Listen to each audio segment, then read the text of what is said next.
when negative things happen in your life, it's an opportunity to practice becoming mentally stronger. When things are great, you don't have that opportunity. That's the word. You have to really absorb what I'm saying right now. It's an opportunity. Things are great. There's no opportunity right now. You can't practice going through a bad time when things are great. How? You can't. So when that bad shit's happening, instead of being, oh man, and kicking rocks and playing victim, you say, wait, hold on a second. Let me back up. This shitty situation in my life right now is an opportunity to practice mentally getting better at dealing with these things. So next time I'm that much better at handling it. And this is going to be the way I'm going to be able to live my life strong and give advice to my son and really just get through this life of ours. You know what I'm saying? So when bad shit happens, if you can make that your reflex, if you can train yourself to make your reflex to bad things happening, becoming, wait a minute, this is an opportunity to practice becoming mentally stronger, then you got to take advantage. Don't waste that shit. Don't waste it by moping and getting nothing out of it. Take advantage about dealing with it, and you've just become that much better. And over time, you're going to be that older person that has some kind of wisdom where people are going to just want to hear you talk because, like, man, that guy, that girl, she's special. These things she just told me, because that's the strongest way you can live your life to get better every day. Welcome to Black Belt Beauty Radio, a podcast fueled by a passion to support your journey in developing your most beautiful and optimal performance in life. Each episode is driven with the intention to elevate your mind. When we elevate our mind, we elevate our life. So get ready. It's time to rise.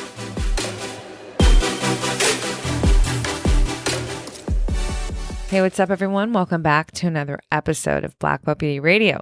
You guys, I'm so excited because I got one of my incredible brothers on the show for you today. My brother, Arya Saffaie, who is a 4-time Olympian professional bodybuilder and super successful online training entrepreneur. Arya turned pro in 2013 after training for just 3 months prior to that first competition. And while that is very impressive, it's fair to say that something that gave him an extra edge to be able to win that competition and turn pro as an all-natural competitor with minimal training for it was his lifelong passion for his performance in athletics. From the early age of 5 years old, Arya started lifting weights under the command of our father, who, by the way, also had me bench pressing at 7 years old. We didn't realize it at the time, but that influence of getting involved in fitness and sport at such a young age would impact our mindsets, physical performance, and ultimately our lifestyles forever. Arya's taken that impact and turned it into a highly successful career, standing on the Olympia stage 4 times so far and competing against the top 30 men in the entire world while doing so. He's now going for round 5 this year. Can't wait to cheer him on for that. Additionally, Arya has taken his plethora of science-backed knowledge and his high-level training experience and created an incredibly successful online training business, helping hundreds, going on thousands of men and women, competitors and non-competitors, reach their top fitness and health goals, myself included.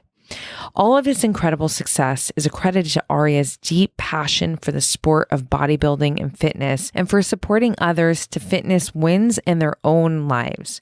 His mentality and framework is highly inspiring, motivating, and effective. His clients and his community love him because he's so real, he knows his shit, he doesn't make excuses, and because that passion that fuels his entire process is largely evident throughout it. Now, let me exercise my privilege in being able to speak specifically from the perspective of being Arya's older sister. Many of you who've been following me or have been listening to this podcast for some time now have learned my family is my everything. Arya is 4 years younger than me, and I can actually remember when he was born. He's always been driven to win. And when I say win, I don't just mean some kind of award in sport. I mean win in life. He's always been so good at strategizing and finding ways to earn his money, from creating lemonade stands as a young kid to creating an amazingly successful online training business with programs that are smart and effective.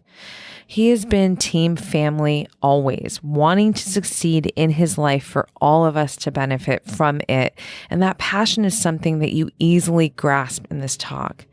I love this talk so much. And believe me when I say it's not just because Arya is my brother. It's because everything we discuss lives in the genesis of Black Belt Beauty. To those of you who are not familiar with who Arya is yet, I am so excited and proud to introduce you to my brother's empowered mindset, his intelligent frameworks and strategies, his approach to challenge and adversity, his ultra-inspiring passion, and his drive to thrive in life.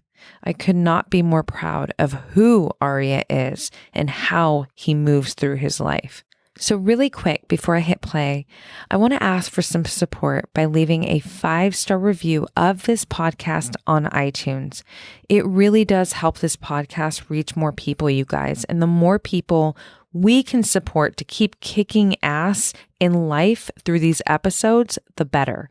Also, if you want to help and inspire others with this episode, please grab a pic of this episode and share it up on your Instagram stories, tagging both Arya and I on it. He is Arya, ARYA _Saffaie, SAFFAIE. It's in the show notes. And I am at Roxy Look and at Black Belt Beauty. So I'm sending my love and big thanks in advance for all of you who are going to show some support and love that way. It really does mean so much. Now, without any more words, please enjoy this epic conversation with my incredible brother, Arya Saffaie. This episode is brought to you in partnership with New Zest Protein. You guys, when I find some kind of product or tool that helps me perform at higher levels in my life and or feel really good throughout my process of moving myself towards that higher level in my life, I am all about sharing it with you. And today's product that I'm super excited to share with you is my protein powder, New Zest Protein.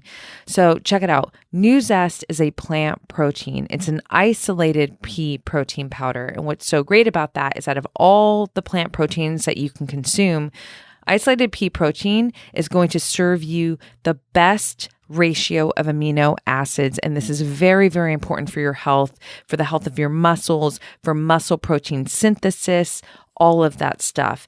What also is very important to me is the cleanliness, the quality of the product. You know, I don't like any health disruptors.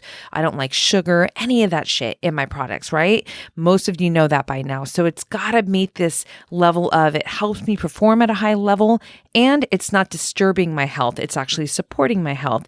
That is why I love this protein powder so much. It's super simple. It's high level protein, giving you 20 grams of protein with only 1 gram of carb and 3 ingredients, no sugar, and it tastes good because of course that's important. So whether I'm putting it in my protein shakes or I'm putting it in my famous Black Belt Beauty protein pancakes, I'm taking in this protein powder every single day because it helps me hit my protein goals, which are very, very important. So I'm super psyched to be able to offer you guys 10% off this incredible protein.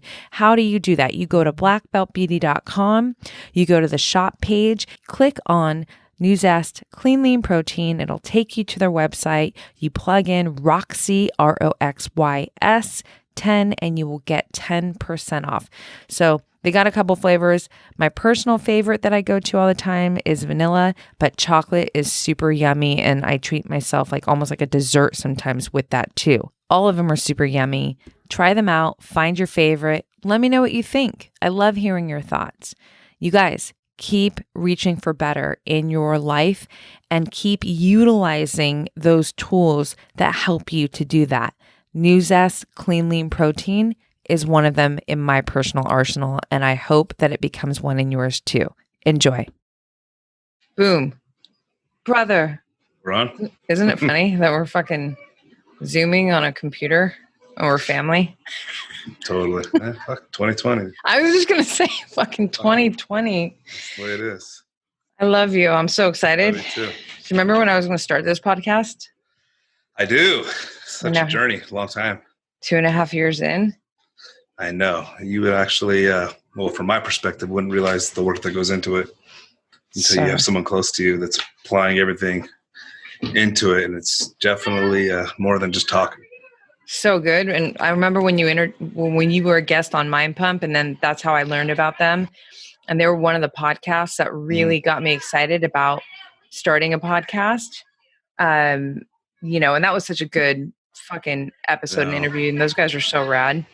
So yeah, that was definitely a good experience. And it just, it made me think like when I was on that podcast, I actually just appreciated them differently. So I was able to really get behind you, but you had so much to say and passion. And that's really, I think the biggest driver you need. That's a fucking perfect starting place, because you and I talk about this all the time.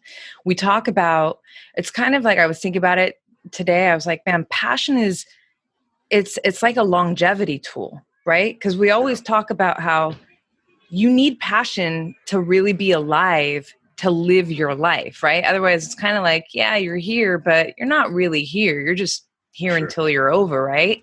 I want you to talk about that and talk about, how passion plays a big role in, your life in general, but specifically like how it's even gotten you to this place in your bodybuilding competition career life. So yeah. Yeah, honestly, it's funny too. I feel like everybody knows, you need passion. It's a very common thing to throw around, but bodybuilding really put into perspective like what it means to actually execute and on your passion and fulfill it, because there's so many different mental modes that I go through, specifically when I'm in prep, and it takes so much out of you in this sport if you're really doing it at the fullest level, right? To like execute and make sure that you're gonna do everything you can to achieve your goal. And you're sacrificing more than ever. You don't realize that if you're not into this as much. It sounds like sacrifice, but when you're living the sacrifice, for the lack of a better way of saying it, there's a lot of shit that really sucks about, doing this, right? Yeah. So, and there's a lot of things that sucks about doing a lot of any of the things that are going to be what it takes to get you somewhere in life. And if you don't have passion driving you, you're most likely never going to reach the pinnacle apex point of that thing that you want to do. If you want to be great at this thing, but you don't really have passion behind it, sorry, ain't going to happen. Because when you get to the weeds of it and you start digging through all those tough moments, the sacrifice, the pain, the suffer, all the things that come with the common denominators of why this person is now a success at that thing, nothing is going to push you through all those negative things that it took to get there without passion. You need that. It's the reason that you get up. It turns into, the things that people hate about what I do. The starving, the cardio, the training, the pain, all the things that it was just like, I would never want to do that. Like it turns those things into, sometimes I'm actually excited for those things. Why? That's what passion does, right? Yeah. It really just makes you capable of kind of appreciating what you're chasing in a different way, because you get addicted to the journey. The journey is really where everything happens. And I mean, if I had no passion for this thing, there's no way I can do it. And now that, some of you guys know, I'm a father now. Like I've lived through so many different careers. I've done a lot. I've done banking. I've done, gym managing, personal training, in person. I've done so many different things. And I was able to be pretty good at a lot of them in different industries. But the one that I had the most passion for is the one that actually became the reason why I was successful in life. And it was like, for me, now that I'm a father, I'm like, you know what? My primary goal is to find out what my kid is good at and passionate as soon as possible and go that route, because that's probably what he's going to be successful at. And that's probably what's going to make him thrive in life. You know what I'm saying? So if you can't find that thing you're passionate about, you're probably never going to be something that you can use to the word great to identify what you're doing. They just go hand in hand. Yeah. And I totally agree. I think, it's definitely a part of my process. You have passion and then you have purpose. right? So it's like when shit gets really hard, and it's pretty much fucking always hard. Some days are harder than others. Some, challenges that you face are harder than others. But if you don't have passion and a deep, reason why you're doing it, and they really do support each other, there's no way you're going to fucking be able to get through it. Yeah. So when you, I actually want to run us into 2016. Yeah. Really, because that was a hardcore moment of your life. When we think about challenge and adversity, you had injuries.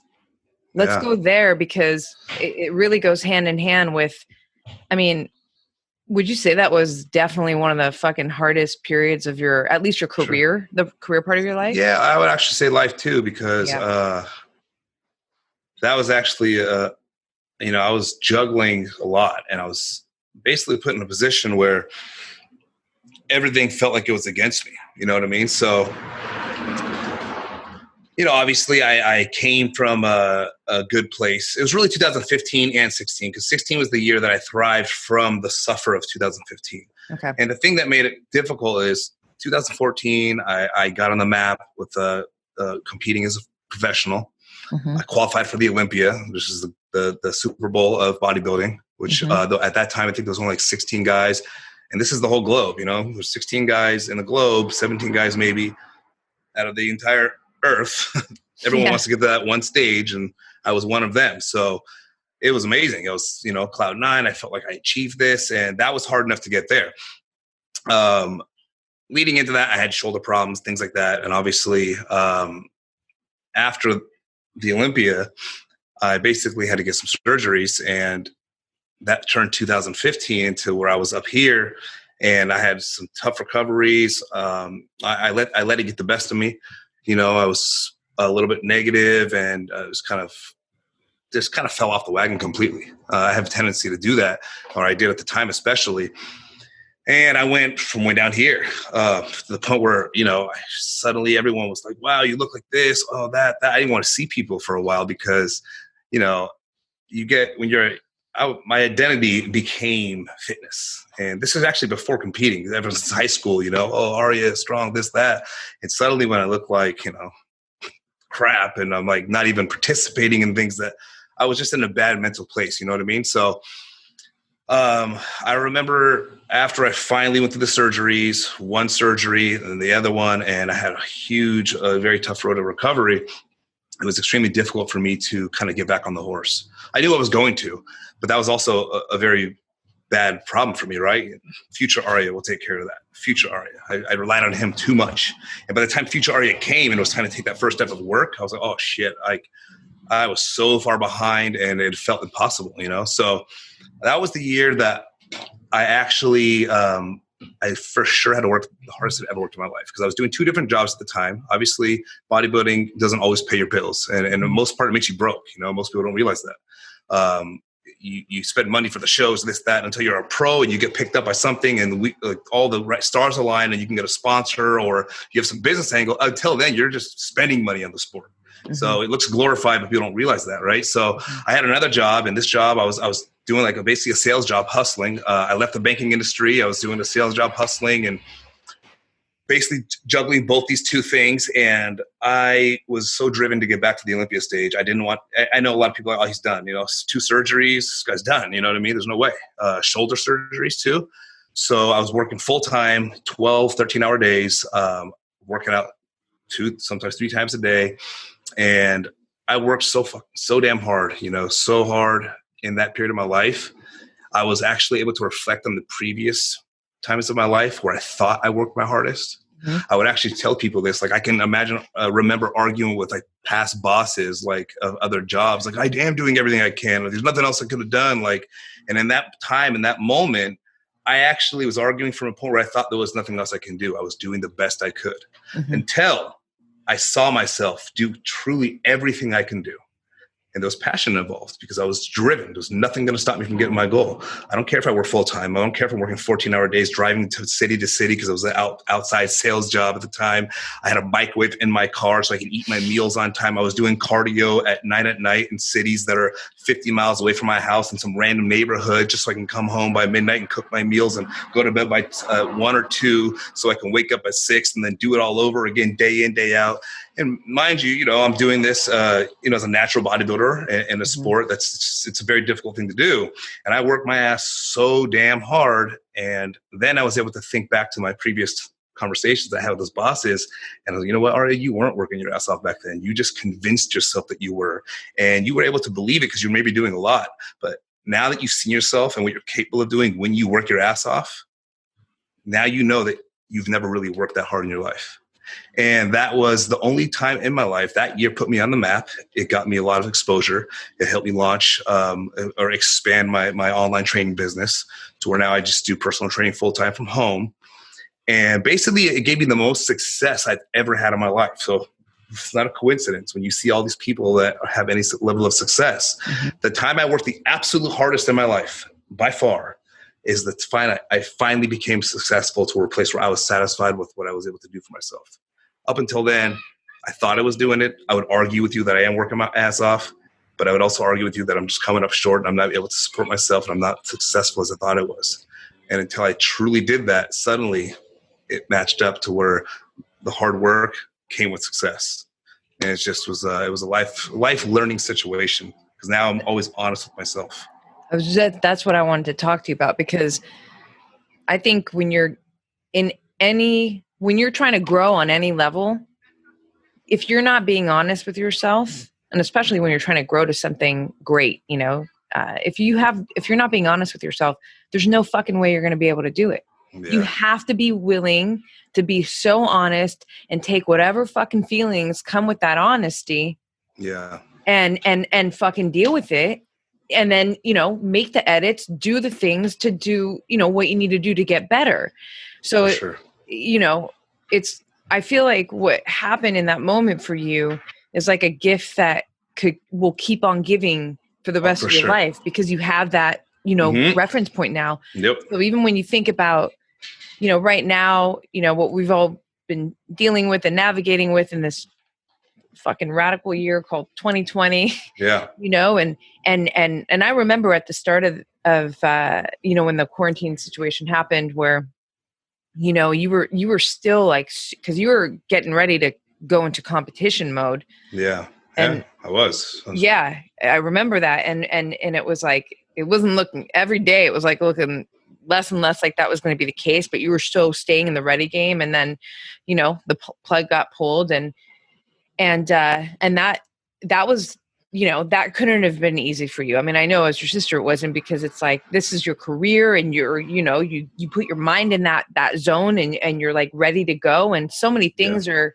depending on it in a lot of ways. And now you're like, okay, now what? But when I think about how you have been maneuvering, not just from a physical, aspect, but from a mental aspect, through this quarantine and all the shit that we're dealing with, to stay in your game and to be able to do your best with what you're capable of doing right now, given the circumstances. Like, I don't know. I feel like that time of your life, that lesson, that pivotal moment 100% has to be supporting you, right? It's all connected. That was a time where it kind of created a mindset of mine to always be honest with yourself, because it's so damn easy to tell yourself you did everything you could.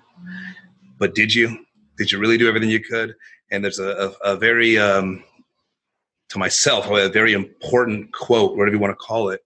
It's either a priority or an excuse. Mm-hmm. If you live by those two things, you really evaluate, with those words, you think to your day, I couldn't have done it because X, Y, Z. But then you say, instead of saying I couldn't have done it because X, Y, Z, I was busy, I had to do this, and I had to go here for my kid, do that. Instead of saying that excuse, whatever that may be, switch that around and say I could have done it because it wasn't a priority. And see how that makes you feel. And that's a mind fuck. That's like, oh man, Is that really the reason why? Because if you told somebody, hey, if you get all this done, you get $1 million at the end of the day, you would have found out a way to do it, which means you could have done it. But you chose not to because it wasn't a priority. So when you're in these situations and you find yourself coming up short for the day, for the week, which turns into the month and the year, then the 5 years, and you look back and some peers are ahead and you wishing you had more, and then you're not becoming the guy you thought you would when you were, or person you thought you would. When I grow up, I want to be, and you're just not there yet. Mm-hmm. It's because you probably, could have been doing more. And now a lot of times, like a new rule I have to myself is I go to bed, and before I go to bed, I ask myself, like, did you do everything you can? And I'll be honest, a lot of times the answer to that question is no. But I'm glad I'm talking to myself like that, because it makes the days that I do say, yes, you did everything you could for all the goals you have lined up. First, you have to have the goals. If you don't have goals, you're just like a buoy floating in the ocean, letting the current decide which way you go. When you have a goal, you're in charge. You're in a boat, and you're saying, no, I'm going that way, right? So for me, being honest with myself is the key to that. But I'm glad I had that year you mentioned that forced me to, or not forced me, but just got me to work so damn hard, where there was every night I would go to bed that night. So did you do all you could? I didn't ask myself this question yet because I didn't think that way yet. But if I was to and go back and reflect, the answer was every single day. I'd be like, hell yeah, you did. And I'd say it with confidence. And now I know what I'm capable of. And I also know that that's the reason that you got success in the field that you wanted. So obviously that's what it's going to consistently take, And back to what you're saying, without passion, you can never give it all you could. There's just no way.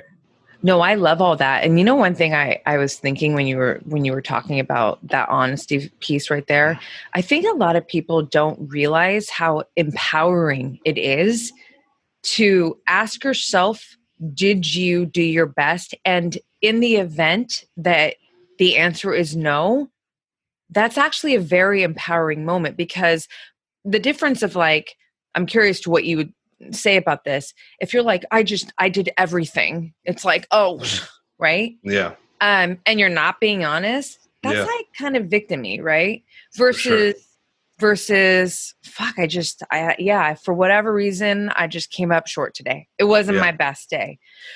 But you're in control still because of that honesty factor, right? And I think that's a really powerful piece to to put out there, because it could seem like the opposite, right? When you have to confront that hard truth of didn't give it my best, it can seem like, like you get small from it, but no, it keeps you in the game as, the driver of your ship, like the person who's like, in charge on this mission. So I'm all about that. That honestly is one of my favorite questions that I love asking myself. And maybe another cool thing to inject here for people listening too is this idea that, every day your best could look different too. For sure. Even like specifically for women listening, it's like our hormones are shifting every week, right? So fuck, man, my best this week because of my hormones may be very different than last week. But the most important thing is what you just put so much emphasis on, which was you got to be fucking real with yourself no matter what, right? If it's important. Yeah, I think that's I don't want to say a skill set. I don't know the right word for it, but it's something that you have to. Not everyone's going to be able to do that right away. You don't want to tell yourself that I didn't do all I could. It feels like shit. You don't want to say, oh, no, I could have done, I did everything, or I could have done more.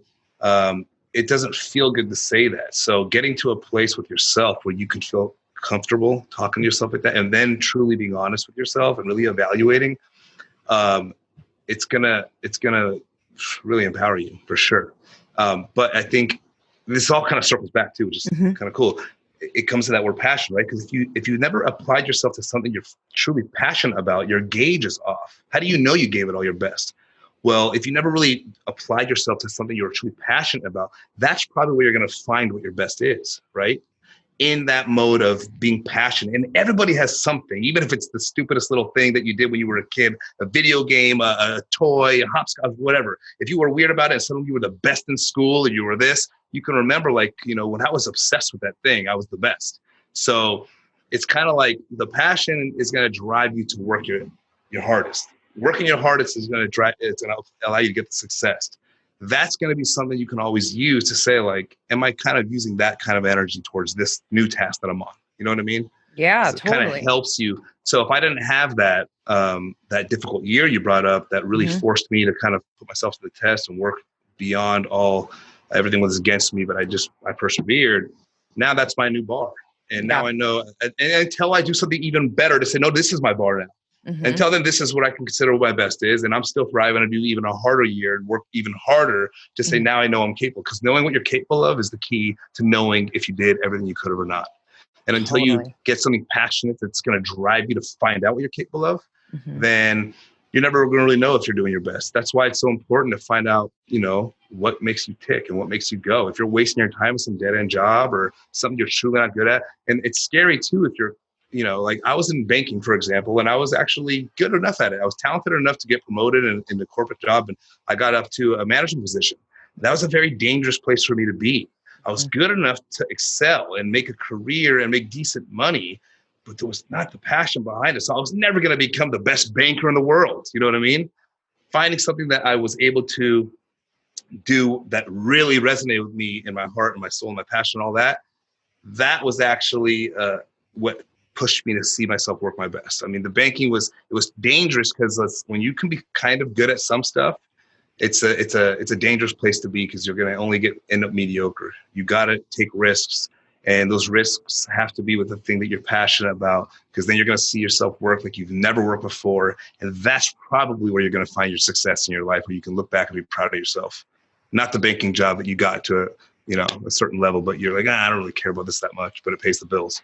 Because you're complacent with that. And I think what you're saying is so awesome. And, I'm about it, but it's like, you got to be willing, passion and purpose. What you're describing, it allows you to push to your limits. Like, you don't know what your limits are because unless you go near them, like you're trying to touch them. And and the mediocre complacency situations that are more comfortable, right? They're not gonna drive you to that point. And this brings up one of my other favorite words. It's like curiosity. I'm sure like every year is different for you, even though it can seem so similar in your process. When you're competing, but it's like that curiosity of like, what's better, right? Like, how do I do this better, and how do I get better? Along with that passion and that purpose. And ultimately you have a vision. You have a vision of winning, right? That's, that kind of shit is only going to come from, these areas where you're really, really passionate about, not necessarily the areas where, like you said, you're good at it. And you were, I remember like you were actually really good at it. You were crushing it, but it didn't have that fire. It didn't spark that curiosity that would take you to your ledges, right? For sure. Mentally, physically, for you to really fucking discover what you're made of. I think that in our family, like, I think we're really addicted to that piece. It's like, for sure. What are you fucking made of? And like, where do you think that came from? I don't know, but it's competitive nature. Who knows? But I just feel like those other places they're dangerous to live in those zones. And for the people listening, you pretty much know right off the bat if you're in that place or not. And one of those places where it's like, yeah, I'm doing good, I'm getting by, but I don't know if this thing is for me. And if it's almost worse if it's allowing you to sustain a decent lifestyle. Decent is the key word. Just to put numbers to this, not like money matters. But let's say you're at a job that you're making, let's say your goal is to make $500,000 a year, right? But you're at a job where you're making 90 grand a year. And it's okay, 90 is good. It's like, you don't want to lose that to take a risk on this thing that may make it bigger because this is too much to lose. And let's say, like, I've been in a situation like this analogy that I'm using is similar. And then me and this person are here, and he quit or got fired or whatever. And now he didn't have money. So he was in a position where he's allowed to take risks. I was still like, I don't know, I'm not going to leave this. It's decent money, maybe, you know what I mean?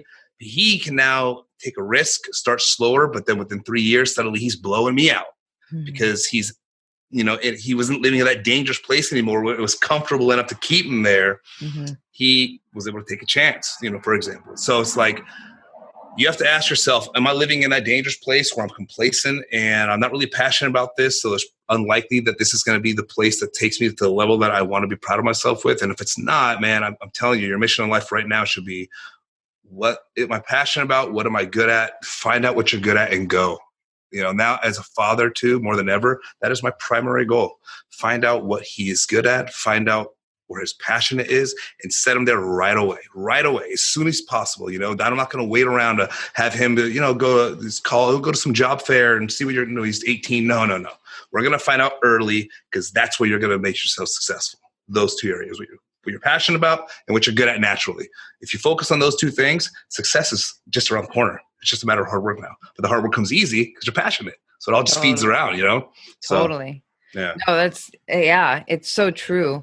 I want to talk about, we talk about hard work a lot, but I do think we need to talk about smart work, because one of the things that is so badass and inspiring, I'm your sister, but that has nothing to do with what I'm about to say. The truth is like, you don't just work hard, you work fucking smart, and you're always finding ways to turn the notch in the intelligent part of your process, from training to your nutrition, just to your overall lifestyle that is going to complement your process that will get you closer to the goal. So like sleep, or, like now you have less caffeine than you used to have. And I mean, these are tools, right? Yeah, and it's totally. all because you're refining yourself and you're getting smarter in your process. And I think that that's a very important thing to talk about and to pay attention to, because I know your community, one thing that's so fucking rad is they really love you.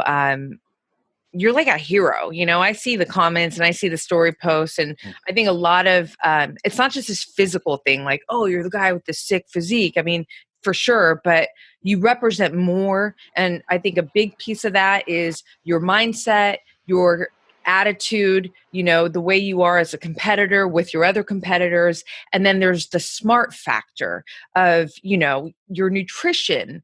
So I can go on forever about that, but I want to talk about, let's maybe the best way to do this is like, from when you first started when you first started your bodybuilding career to where you are now, how much have you evolved your process to be working smarter for you? And maybe give some examples of that. So nutrition, sleep. Totally. Really, it's it all stemmed from a place of obsession, to be honest with you. I was fortunate enough to be obsessed with the industry that I feel like, that I have a place for. Like, luckily for me, I have a platform. I was able to build a physique that people admire.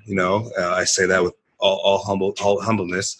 And through that platform, people are attracted to me, so they can listen, and then they find out my inner thoughts and the way I went about how I got there. To me, I was extremely obsessed with like, okay, now that I'm going to do this and I want to find out every single advantage. I don't want to just, look straight, move forward. I want to know, why does this happen? How, and I just got addicted to studying this industry and it was obsessed. If you're not really obsessed, it kind of goes back to the passion thing. It's like, it's going to be hard for you to go through all the peaks and valleys. You know what I mean? So for me, I just became extremely obsessed with learning about everything I do to give myself the edge of the competitive thing. I'm a competitive person. We all are. And if most of the people that are probably listening to this, especially on my following end, we're competitive people. If we're into the bodybuilding and you're competing, obviously it's the word competing, and you want to have the edge. So it was like it was a win-win for me, because I felt so good just learning more about my own body, but then also applying it to myself and then seeing the difference. It's like, people like to build cars and they put all this attention to it and they do all these things. Like, I was able to do that with my body, and I wanted to learn every single aspect of it, trial and error. If I do this, if I do that. So I just became really addicted to the science of bodybuilding, not just, I want to pick this thing up, put it back down, wait for it to grow. You know what I mean? Like, I didn't really get appealed to that. I got appealed to learning the science of it. And fortunately enough, it was interesting to me to where I got obsessed with it. I wanted to read every study. I wanted to find every podcast. I wanted to, follow anybody that could give me information that I thought was valuable. I never was a big reader, but when I got into this, I was literally reading nonstop. And when I had those surgeries, I was part of it too.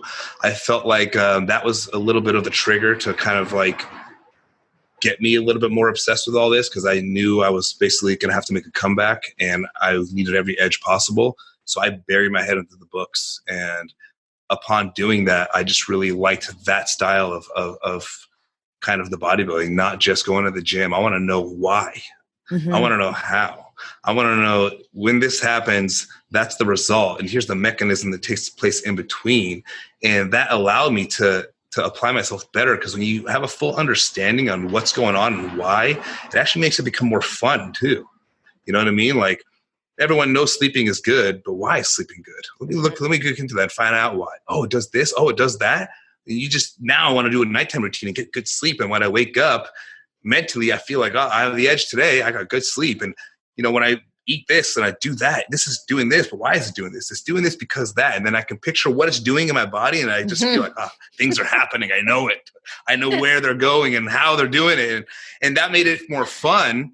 And then in that process, it was just something that I would like to articulate to my followers on my Instagram and share my thoughts and put it into words that are easy to absorb. Take a lot of the stuff you have to learn just how to read studies. And then once you can do that, I like to just kind of make it simple and share it with my people. Because I love sharing information. I've been that way since I was a kid. I'm like a problem solver, and I have a friend that had a problem. Like, well, if I was you, I'd do this. Maybe you could say that. And that's kind of how I was. And now I can do that with something that a lot of people care about, and it makes me feel good. And yeah, man, but just being obsessed with that and applying it, it made the sport more fun to me, knowing the in-between. Not the start, the finish, that's great. But the in-between, I want to learn that. It made it more fun. And it made it easier to do all the stuff that, you know, people consider hard. It made me enjoy it. Yeah. No, that's so great. And I relate to that so much. It's kind of like the deeper parts of it. So, you know, I mean, you know, I've had my 3 knee surgeries, gained the weight, you know, all the things. And then, you know, it was 2015. I was trying to remember when you really became my coach, where it was like, you know, at that point I had been, you know, my diet was still whole, clean, right? It was like, there's no processed food. It was like, and I'm super sciencey and geeky. And that's like the connection right there is, you know, for so many years when I was trying to get my body back, you know, from the injuries and all that, it was very surface, which made sense. I was in my late teens and my 20s, right? But when I started really learning about the science of biology and nutrigenomics and how food and movement and all that stuff is affecting you and like the processes and like all that, and, you know, listening to Dr. Rhonda Patrick and all this shit, it took everything to the next level. So by the time 2015 came around, you know, when I was like, Arya, I'm fucking ready. I'm ready to like turn the knob at like, let's do this. And you know, with all your calculations and your spreadsheets and shit, your spreadsheets and like your smart tools and basically like what you just gave us right now. And like all that knowledge and understanding, like you were able to just make it really simple for me and just go, you know, you were like protein. I mean, I'm just making it simple right now because this, I'm sure, is going to be helpful to listeners. Protein and weights. We need to focus on your protein. You know, you have to be, if you want to lose, if you want to cut, you have to be in a caloric deficit, you know. Basics. Right. You're actually my example, like to girls, all of my female clients. I've actually sent your pictures, which I told you before, because you were the person that was probably one of the healthiest people I know with your choices, your lifestyle previous to the year 2015. You know, once you got into your kick of health, I'm like, damn, like, I don't even know many people like you, you know, but there's 2 sides to it, right? There's body composition and there's, you know, just being healthy from a lot of other aspects of it. I think you had all those things down, and those things, obviously they leak over to where you still had a great body because of these things. But if you wanted to turn it up a little bit, it was just basic as far as doing a couple different things. And a lot of girls, you know, this is one thing that they get a lot of misinformation too. And sometimes it's so simple, the reality of what it takes to get the result they want, but it's almost too simple and it's not as sexy as a lot of the things out there. So they don't really apply that stuff, right? And a lot of people are thinking, okay, cardio and, you know, eat you know, keto or eat this or that's very simple stuff, right? In reality, and it's my clients speaking, my female clients, 9 times out of 10, 99 out of 100, you elevate the protein, because a lot of them are under eating protein a little bit. Yep. Incorporate weight training, and it's like suddenly they have a different body. Yeah. And I mean, there was more to it that went with you, but that was a big bulk of it. And that right there transformed you a lot, to where I show some of the girls your pictures. I'm like, look, this is what she was. She was super healthy. This is what she is now. These are some of the main primary factors that made the biggest difference in her physique to really shift her body composition. That's the key piece. Body composition. Yeah. Because there's different elements, right? There's a lot of aspects to health, this, that. So that's where people get confused too sometimes. Yeah. Sometimes I'm like, look, I am specifically talking about body composition right now. For example, you don't need cardio to lose weight, but is it better not to do cardio from a health standpoint? No, cardio is good for your heart. There's so many benefits, but right now we're not talking about that. We're talking about body composition, so it may not have to be applied right now, for example, you know what I mean? So yeah, you're probably the best example I could think of, because somebody that's extremely conscious, health aware, that still wanted to make a change with their body, just manipulated a couple of those factors, and suddenly, now people look at you and they admire your body for a reason. You know what I mean? Yeah, okay, thank you. Yeah, body composition, just to put emphasis on that really quick. So it's just really like the ratio between, muscle and fat. And this is a marker of health as well. For sure. From we know, like, I'm really interested in cellular health and my body composition from a health perspective, but for sure I have aesthetics that are beyond, just for the reasons of health. Like I like fine shoulders and, my glutes and all that. And so, yeah, I mean, you were such and you still are, but just you were you played a huge role in that shift for me. Maybe in 2014 even, I don't even fucking know, but whatever the case, it was like, man, I just remember, and I want this to live in this conversation, for the women specifically. I just remember all the years you and Michael, our brother Mike Saffaie. I knew you were going to say this, what you're about to say. Because it's so important. I know what you're about to say. And I've said it so many times, and I'm going to keep saying it because it's going to come up when, other people are on the podcast and fitness, but like, man, I fell for the shit. I fell for the, don't lift the heavy weights and you're going to get bulky and all the things and all the fucking shit. And you guys used to tell me, like, dude, fucking lift some real weights. And I was like, no, I already have muscle. And and then, holy shit, it just changed, man. And not only that, but like the mindset changed. Now I'm like, well, I'm always flexing. It's like part of my fucking for sure. signature, But the truth is that like I leaned out too. So, just validating your, knowledge and your direction in this. Cause I know that you coach, men and women. And obviously, those listening to this podcast, we have men and women. And it's just important for me. I feel like someone who, I just feel like it's almost like a responsibility to tell, like, do what you want to do with your body, but just know that shit isn't true. Like, 500 calories, 1,000 calories, and then cardio till you die and have celery. Like that's horrible. Yeah. No.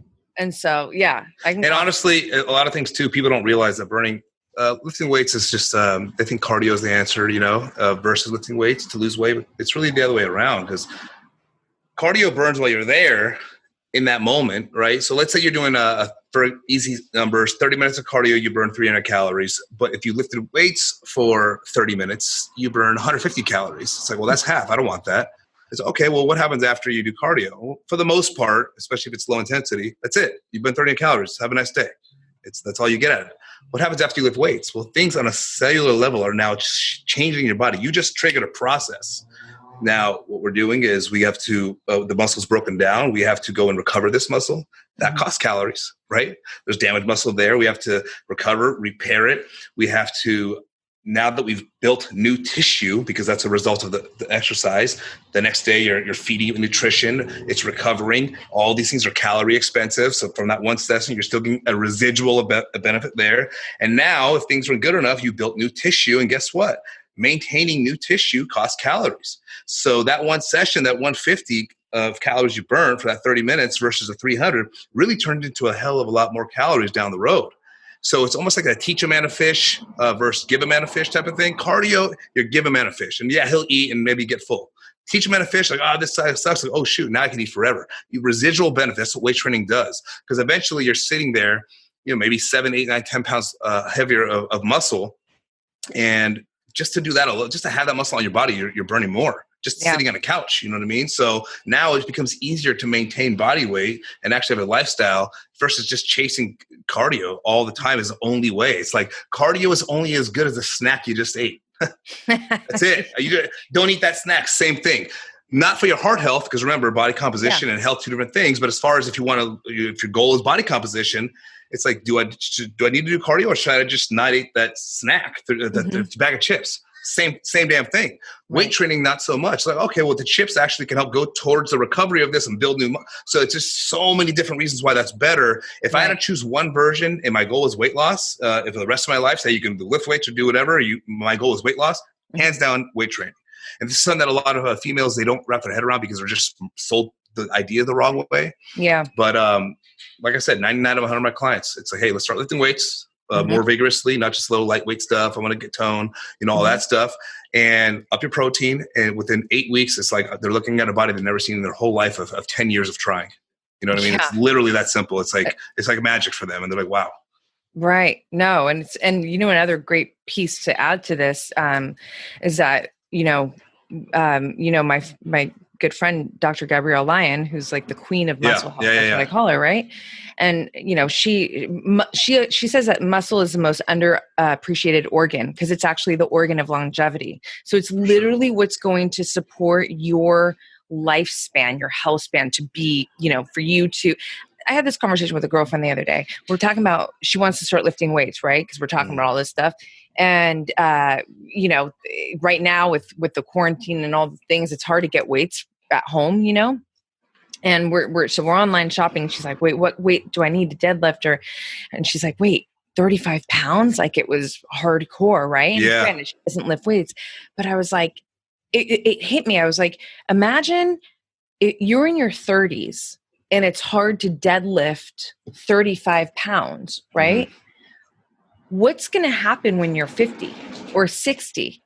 This is where it's hard to get out of your chair to lift your own body weight. And this is where, when you get into those older years, decades of your life, now you might have to go to a home because you can't, or you need somebody to help you all the time. So it's like, you got to stay ahead of it. And so I'm just adding to this because, me, I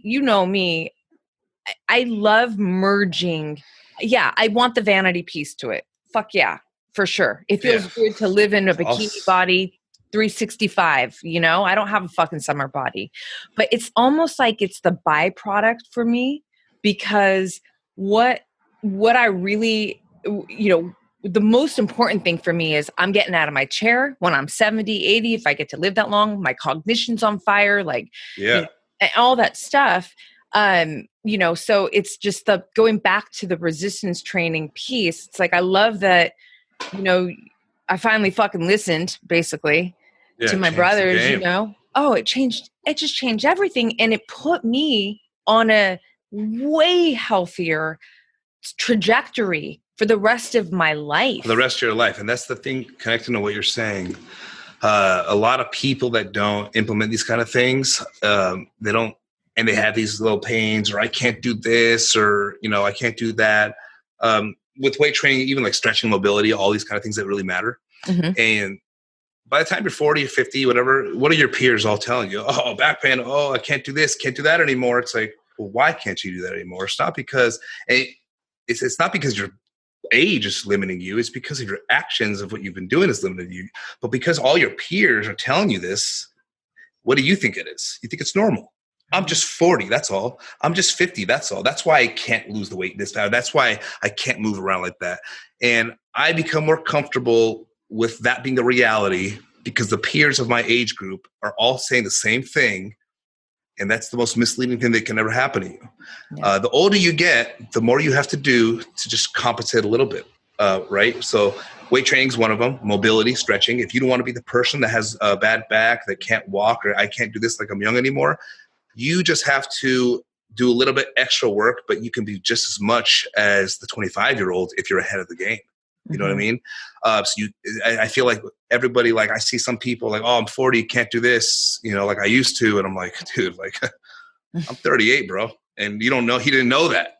And I'm going to the Olympia, you know what I mean? Like, and he's Again. over here like dad bod. I got dad, you know, it's harder now. I'm 40. And he's, oh, dang, you're 38. I was like, yeah. He's like, oh shit. I guess I just made myself look dumb. And it's like, the thing is, you're just letting that persona of age groups, and most people aren't keeping up to date with that stuff. And it just, one thing I've learned, especially with like mobility and stretching and stuff, is like, if I want to expect to be the guy that's 60, that's able to do all the things that people do when they're 30, I better be ahead of the game now. And I'm not going to let my peers suck me into the mentality of thinking it's just a part of getting older. It's like, no, it's not. That's just because most people aren't going to do the type of work required. But if you understand, if maybe when I was 20, I needed to do this much and that was all I needed. But now that I'm 30, I need to do this much. I'm 40, this much. And if you keep this side going with the mobility, the weight training, the stretching, you keep these up to par all the way, then you're going to be the 60-year-old that's watching all your peers barely doing anything. And they're going to be, this guy's a freak. It's like, no, I'm not. I just did the required maintenance to my body that was needed to keep me in a mobile, healthy position that most people didn't do it. I was elevating these things with my age appropriately to keep me doing what the 25-year-olds are doing. You didn't, and now you're doing what the 60-year-olds are doing. You know what I mean? It's, you know what, I just thought of when you were saying that, it's like this triangle factor where it's like one part hard work, one part smart work, and one part honest work. And that's the fucking trifecta right there. Yeah, and if you're not hitting that, then, you know, something's going to give, and you're not going to keep on that path.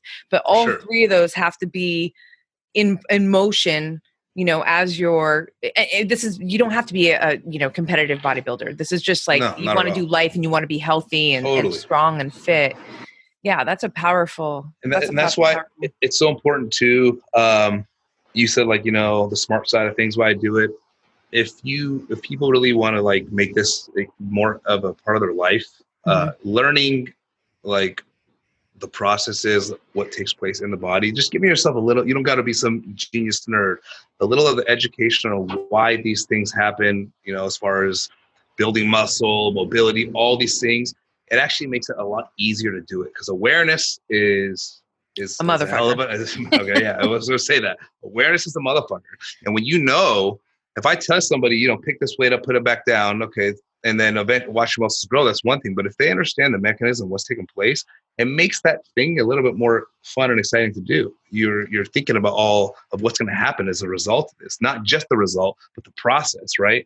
And that makes doing those challenging things that people just don't like doing a little easier. And in the game of this, motivation is not your best friend. It's helpful at times, but you need to have like some consistency. And consistency means you got to find a way to make yourself like and make it fun. You know what I mean? And for me, anybody that's interested in learning about making their body better, male, female, whatever it is, do yourself a favor. Just learn as much as you can about the process of what's actually happening and why this is taking place, because then it makes you more likely to want to do it. You know what I mean? You're going to have more of a desire to actually want to get better sleep when you understand the value and benefits of sleep. Everyone knows if I pick up weight, I get bigger. Everyone knows if I sleep, I feel better. But why? Learning that why makes doing it a lot easier, because it becomes for a little bit more fun, a little more interesting. You know what I mean? Yeah. And you need all the help you can get in this game. It's this is a fucking motivation goes up and down like crazy. And if all you're relying on is motivation, good luck. And you're done. I mean? Yeah, no, that's why I love Jocko Willing. He's like an incredible Navy SEAL commander, and he has a quote, discipline is freedom. Yeah. And it's fucking true, because yeah, for sure. Right. There are days where even, you know, people like you and me who this is, you know, fitness, this shit's our life. Like it's a love. Like I always write on my Instagram, like it's not a chore, it's a passion, but for sure there are days where I don't feel motivated, you know? And then, you know, but that discipline factor, that consistency, especially because of like what you just said, like, because I know what's going on. I know the benefits and I know it. Yeah. I know it. So it's like, man, it's just, it keeps you fucking in the game, you know? It's such an important piece because and, you know, maybe this is a good segue because I want to talk about rest and recovery. You know, when do you apply that? How do you, because we have those days, right? Where we're like, I don't feel like it. And, you know, one thing that I know I can offer when people ask me, like, how do you know when to rest and when to recover? So when it's a game of mind, like when my mind just like, I don't feel like doing it, I'm fucking going. Yeah. But when my body feels things, and I'm very, maybe this takes time for sure, because usually people can easily make an excuse here, but Oh, I fucking won't. The yeah. triangle, right? The Yeah. honesty.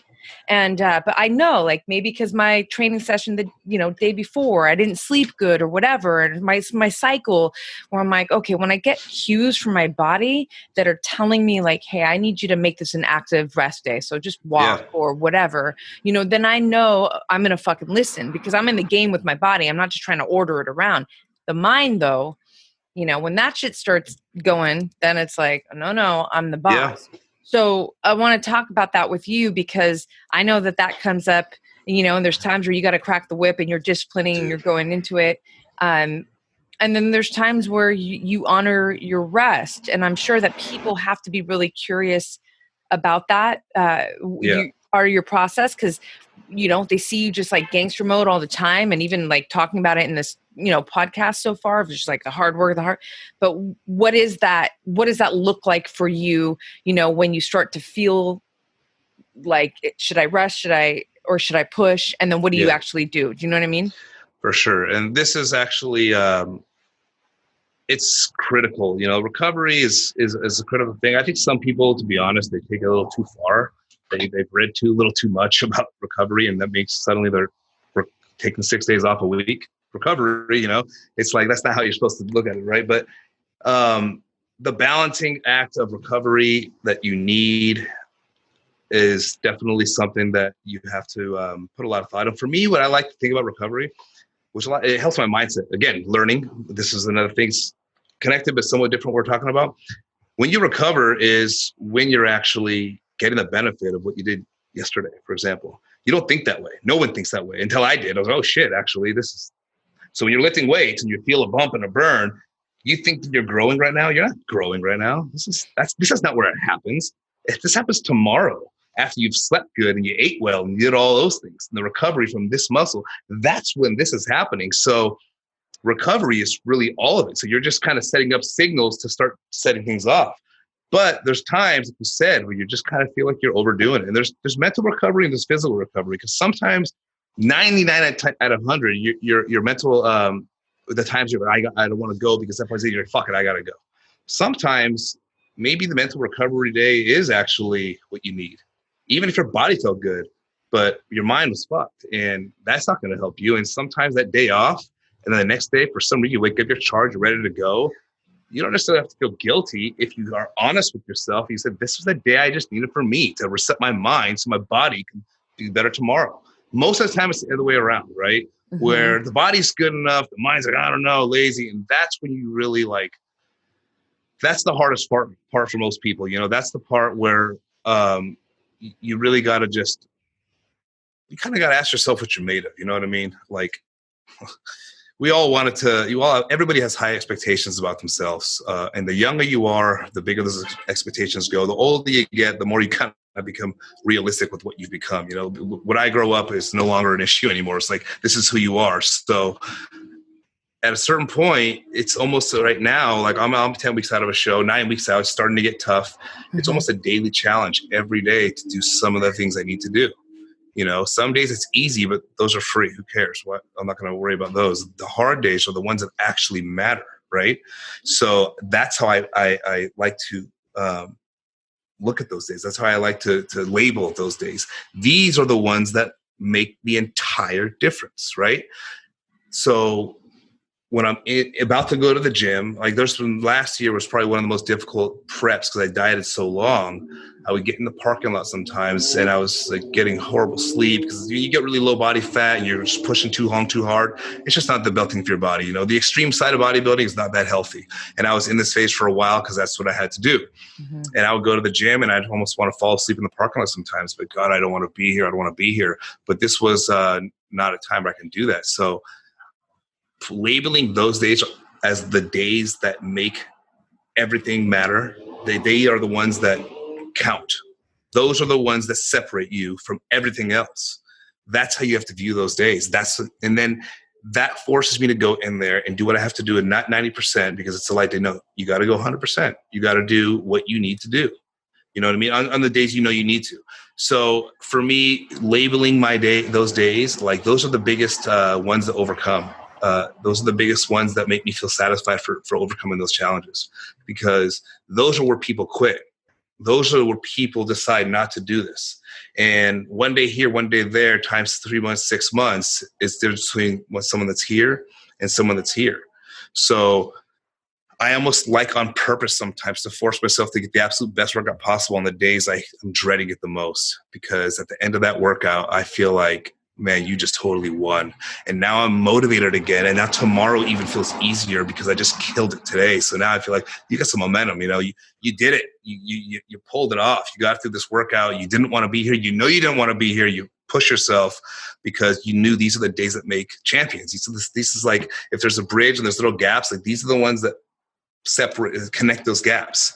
And that's what's going to make it to where it works out. You know what I mean? So it's a part of the deal with fitness. You're never going to always be motivated, no matter what. You're always going to have challenges, and you need to be able to push through those moments. And those are the moments that make everything. Without them, it's working out when you're motivated is you don't get my credit for that. No, in our family, we always say, like, if you can't do it tired, you can't do it at all.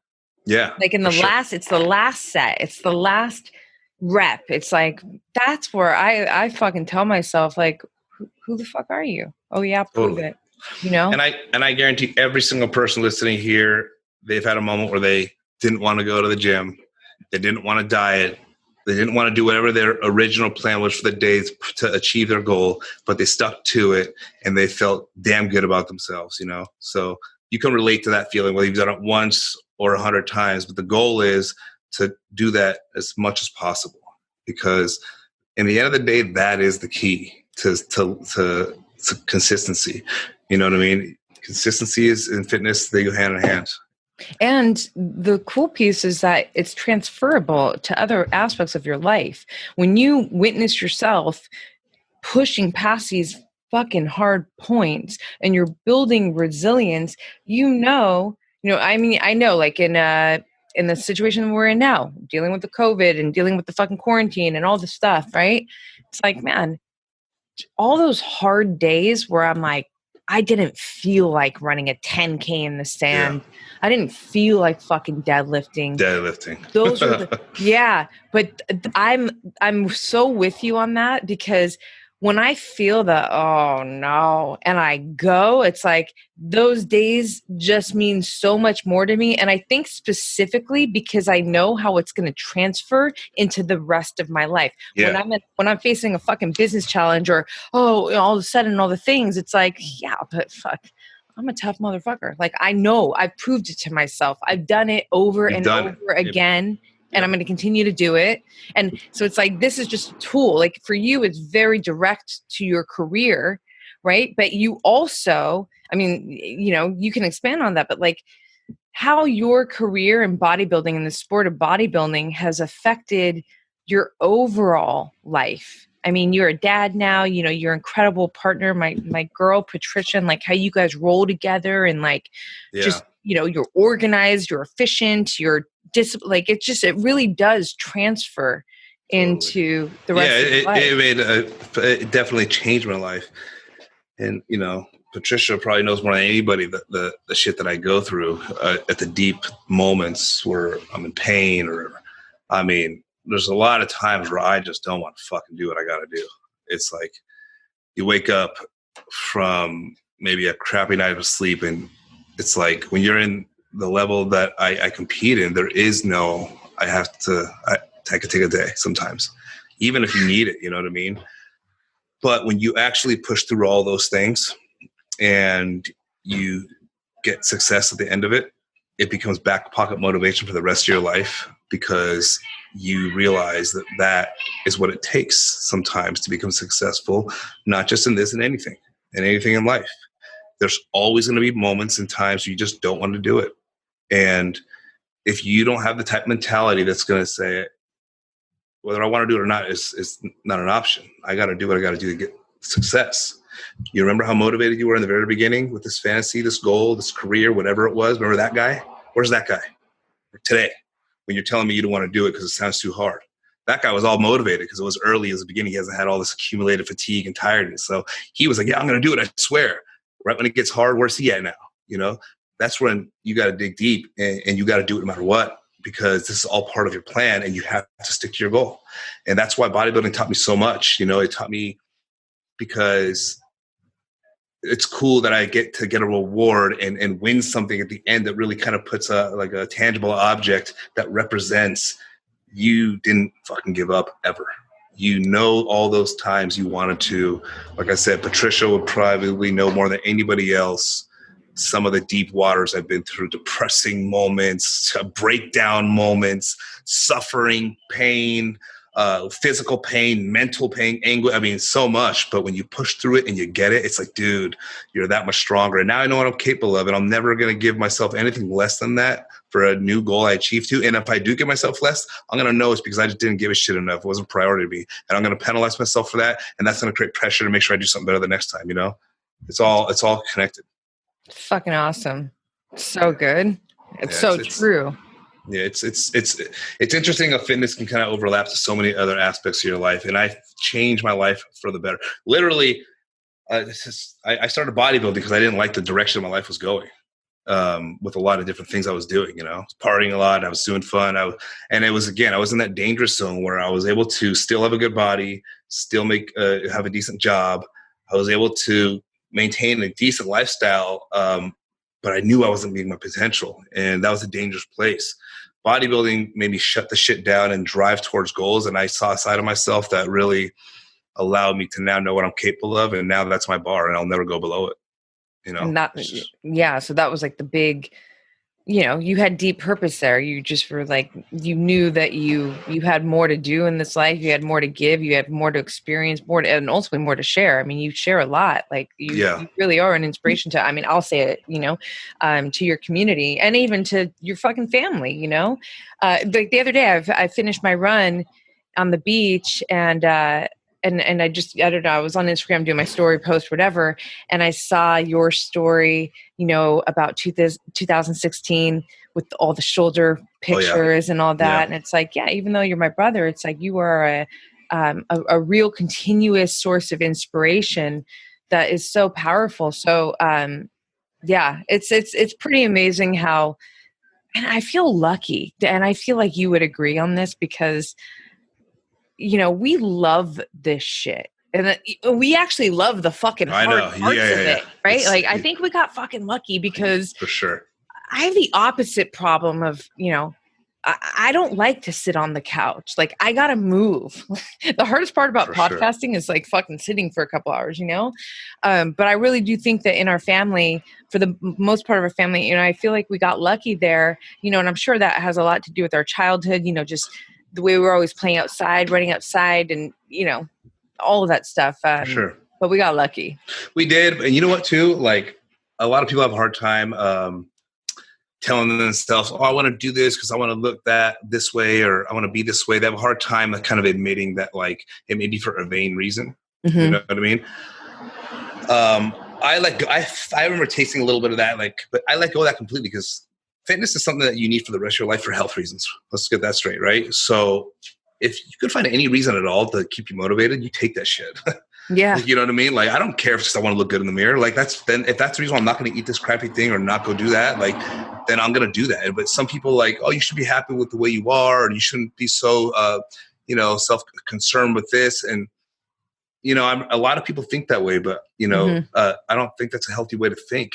I agree with you. The biggest reason why, you know, people are unhealthy in this world. It's some of the leading cause of death is heart issues and diabetes. You know, right? And it's like, and some of these people, they just never really develop these habits. And I remember, like, I used to get in shape for like the 4th of July. It's just funny, or like Halloween. That was before I bodybuilding, and at first I was like, oh God, you just want to like look good for the whatever. And I was like. And at first I kind of feel like, oh, maybe that does sound a little bit, you know what? Yeah, who cares? Because that got me to diet, that got me motivated. And then maybe 2 months later, I'll find another reason that's temporary, but whatever it is. And if I keep finding all these things, I have all these excuses to stay motivated because, you know, in fitness, it comes and goes, man. You got to take it where you can get it, you know, and it's okay. It's okay. Like you said, we're lucky because we like it. it's like, it's okay to want to just look good. You know what I mean? And that be the reason, or find any kind of reason, even if it's a little bit vain sounding. At the end result, it's going to lead to a healthier person. For sure. If you don't fucking like what you see in the mirror, that's a mind game too. Like, this is affecting your mindset. But when you can just, kind of expanding on the vain part of it, we're just focusing on the outside, whatever. Like, if that's what's going to allow you to develop the habits like you're saying, and ultimately, obviously in a healthy way, because you can become obsessive, and that's exactly. And I'm not saying that either. It's a different conversation, but in a healthy way, if it's supporting these habits, are going to keep you in the game of fitness and high levels of nutrition, and ultimately it's going to help you have fucking standards, like high standards that for sure. Yeah, they allow you to fucking prioritize, in a way where you're like, no, I don't want to have that extra piece of cake, or I'm gonna go to sleep because I got to get up and train.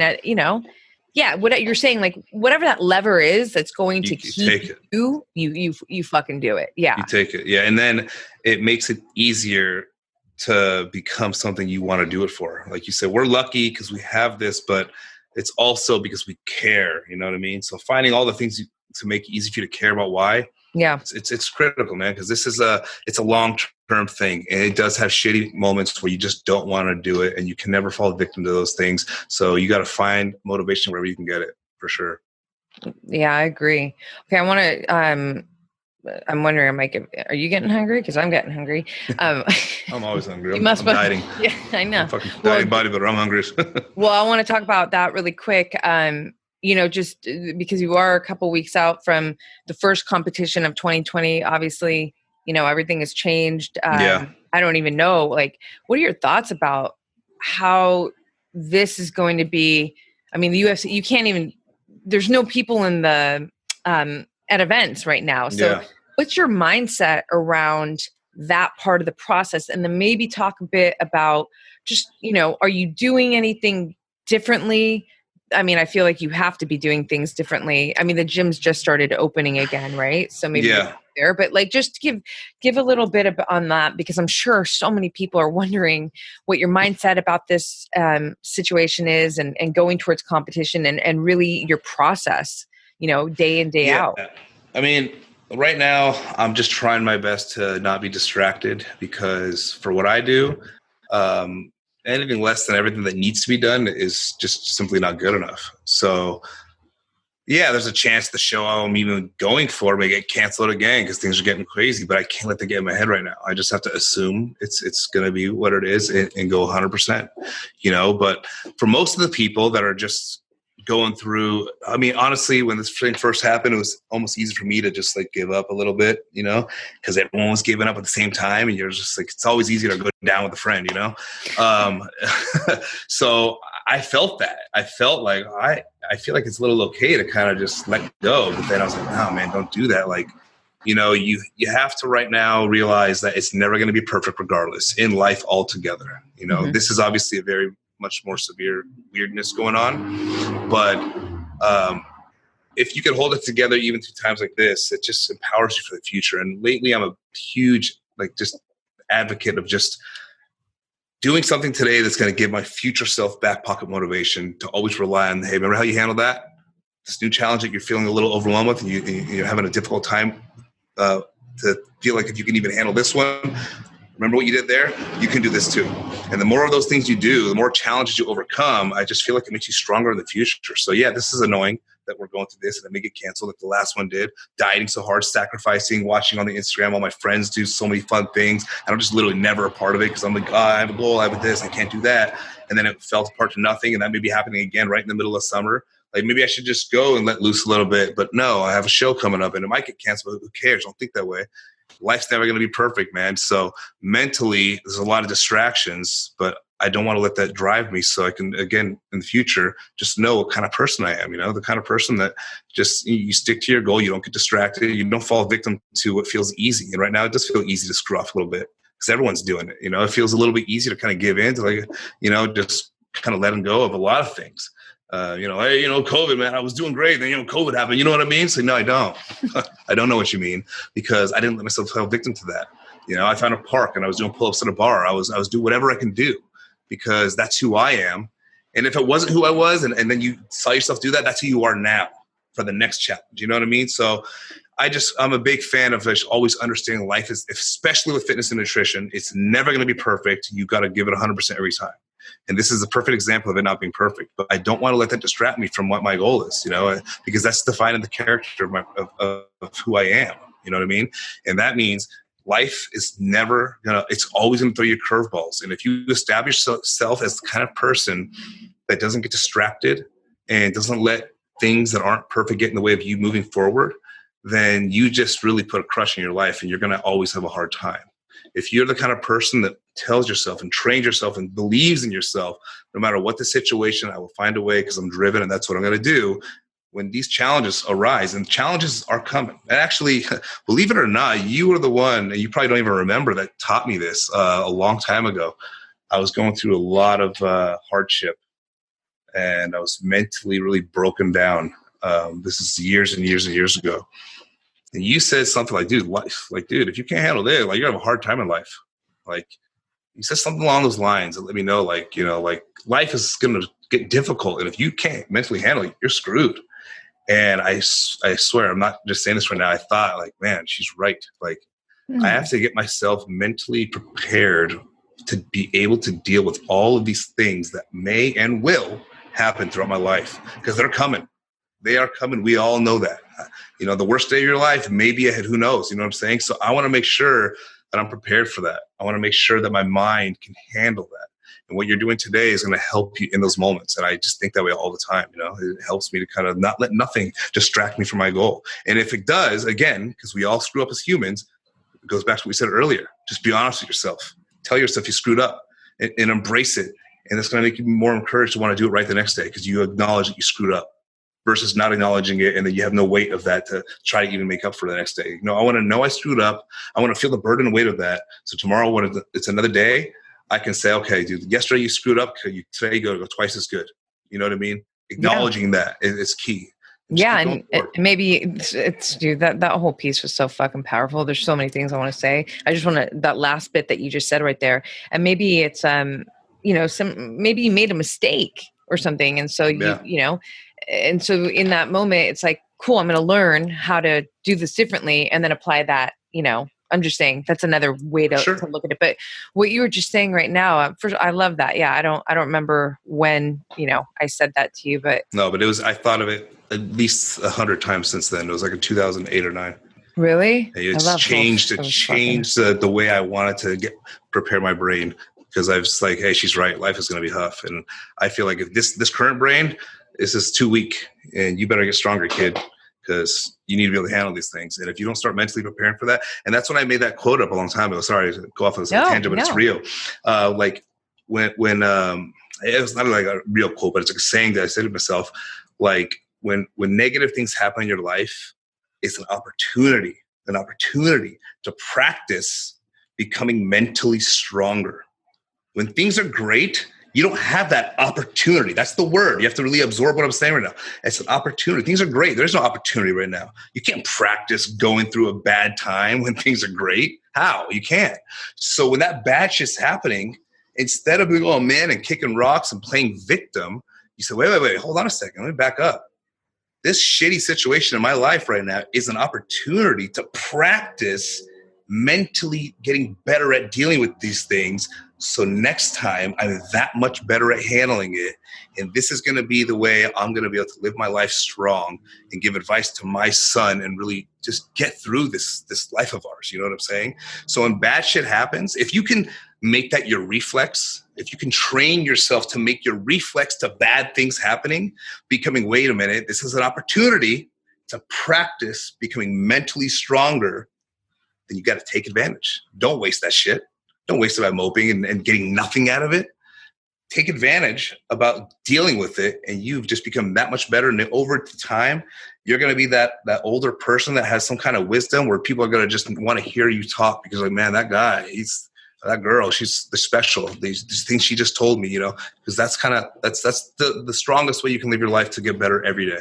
Don't let that bad shit fuck you up. It's so funny because I'm sure, people who are always that listen to this podcast a lot are probably thinking they're fucking family, because this is literally like I was coaching one of my clients the other day, and I literally told her, I'm like, okay, this is my goal. We just started, I just started coaching her. I was like, one of my goals with you is I want to reframe hard for you. Yeah. Challenge. So I literally want, as we get deeper into the game together, when you hear hard, because she was just saying something about like, it's hard and hard.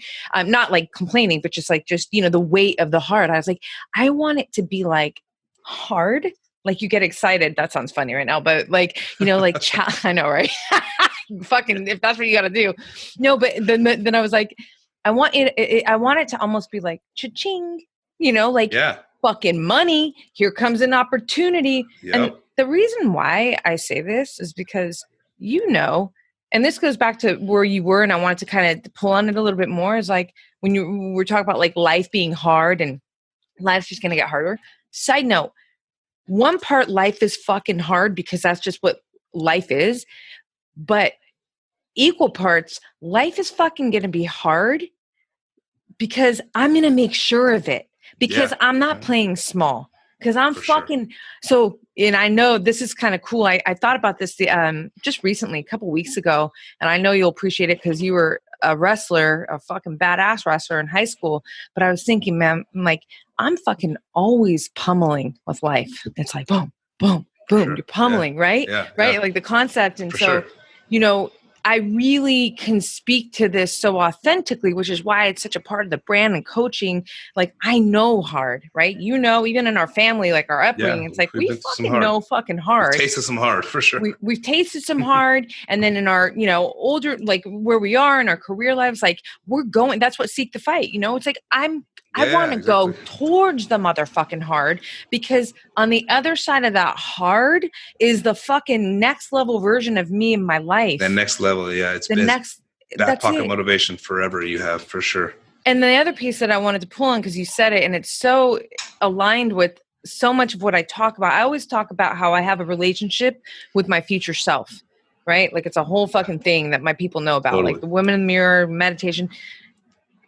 I actually opened up one of my journals from 2020 fucking years ago. And it was funny. I was like, I don't even care about being a billionaire. I'm chasing the person. Mm-hmm. My future self, she's got all these things, and I'm in the home when I meet with her, and podcast studio and all the things. And that's all wonderful. And I want all of that. And I drive myself every day to that. But really, it's not about the things. The things are there because of the woman that she is, because of the way she's lived and she's succeeded and she's handled and seeked the fucking challenges and all of those things. So it's like every day I'm chasing the fucking person. And I feel like I don't feel like it. You literally were saying that, like, what kind of person do I want to be, in this moment? Am I the fucking guy that did it this way or did it that way? And it's like, I feel like that's such an important piece. And I know I talk about it a lot in my own way, but I love that you just took us there from your own perspective in your own real life process, because it validates the idea even more that, like, if you start paying real attention to the person in the process and who you want to be in your process, in your life, that's when fucking the entire game changes. Big time. It's just like, I think it's one of the most important qualities that you can acquire, because life is not too forgiving all the time. So if you can't get yourself prepared for these moments, it's going to be a rough road. It's going to be a tough time to you're going to have a lot of those tough moments. So even like when I get injured on my shoulder, I'm like, oh man, I'm so depressed. And I'm like, dude, look, what if you lost everything? What if you lost your arm? You couldn't bodybuild, and whatever it is, like, you got to use this moment that you're down. I just wanted to give up completely as an opportunity to get stronger mentally, deal with it better. And it's been one of the most empowering things that I've ever done. And I practice that every day still. And sometimes I forget, and I do play victim. We all do, but most of the time I really try to say, look, man, this sucks for sure. How are you going to handle it? What guy are you going to be right now? You know what I mean? Like, if you're in the heat of battle and things are hectic, you're going to curl up and say, I want to go home? Or are you going to be the guy that leads the direction and ends up saving the day in your head, that's what's going on? And you have to be that person. And you do that enough times, fucking, like, life is no longer, you got life down. Now suddenly you're just, that's your reflex reaction now. You don't let yourself, and the opposite effect of this, everybody knows someone like this, is the person that's always a victim, right? And they're always, it's for me. It's like, dude, it's like, that's the complete opposite. Like, you can be that, you don't want to be that, you can be the middle, but don't even be the middle, be the other way. Be the one that embraces the challenge. I take them on. I almost get excited for them. Like, all right, fuck that. Let's see what I can do. And then when you come out of that, man, you're just another person. You do it enough times and you are just, just completely transformed human. And without that kind of mentality, it's going to be a tough road. And it pretty much kind of puts emphasis on something that you always say, which is enjoy the suffer. Yeah, enjoy for sure. Yeah, it's a weird place that you go to when you do that, because, man, like the way life is, I feel like everybody wants so much from themselves. I always said, like, when you're young, like, oh, I want to be the president, and you're 5 years old, whatever. You're 10 years old. I want to be a movie star. You're 12. I want to be an astronaut. You're 17. Doctor, lawyer sounds good, and you're 25. Like, shit, man. If I can just find a way to pay my fucking rent, like it gets so much more realistic. You know what I mean? Like, so it's like you really got to just like. You got to thrive to become that person you want to be. And it's going to only and always take hard work. Like, I never got any of the things that I wanted to ever until I finally buckled the fuck down and worked my ass off. Yeah. And then I started paying attention to a lot of other people, like even celebrities like champions, and listening to their stories, Olympians or somebody that became an entrepreneur millionaire. And you listen to their story, and I was like, you know what? I no longer think that guy is lucky. Mm-hmm. I used to think he was lucky, maybe. You did this, I've been that, or he was made for, of course, that's because of this. Or if I would have, no. That motherfucker worked his ass off just the way you did. Because the only time I truly ever worked my ass off like I've never seen myself work before, I finally found success. What a coincidence. What a coincidence, Exactly. So you got to work your ass off, man. This life's not going to happen for you. It's like the quote, the harder you work, the luckier you get. And I really want to partner hard and smart, because we always hear hard.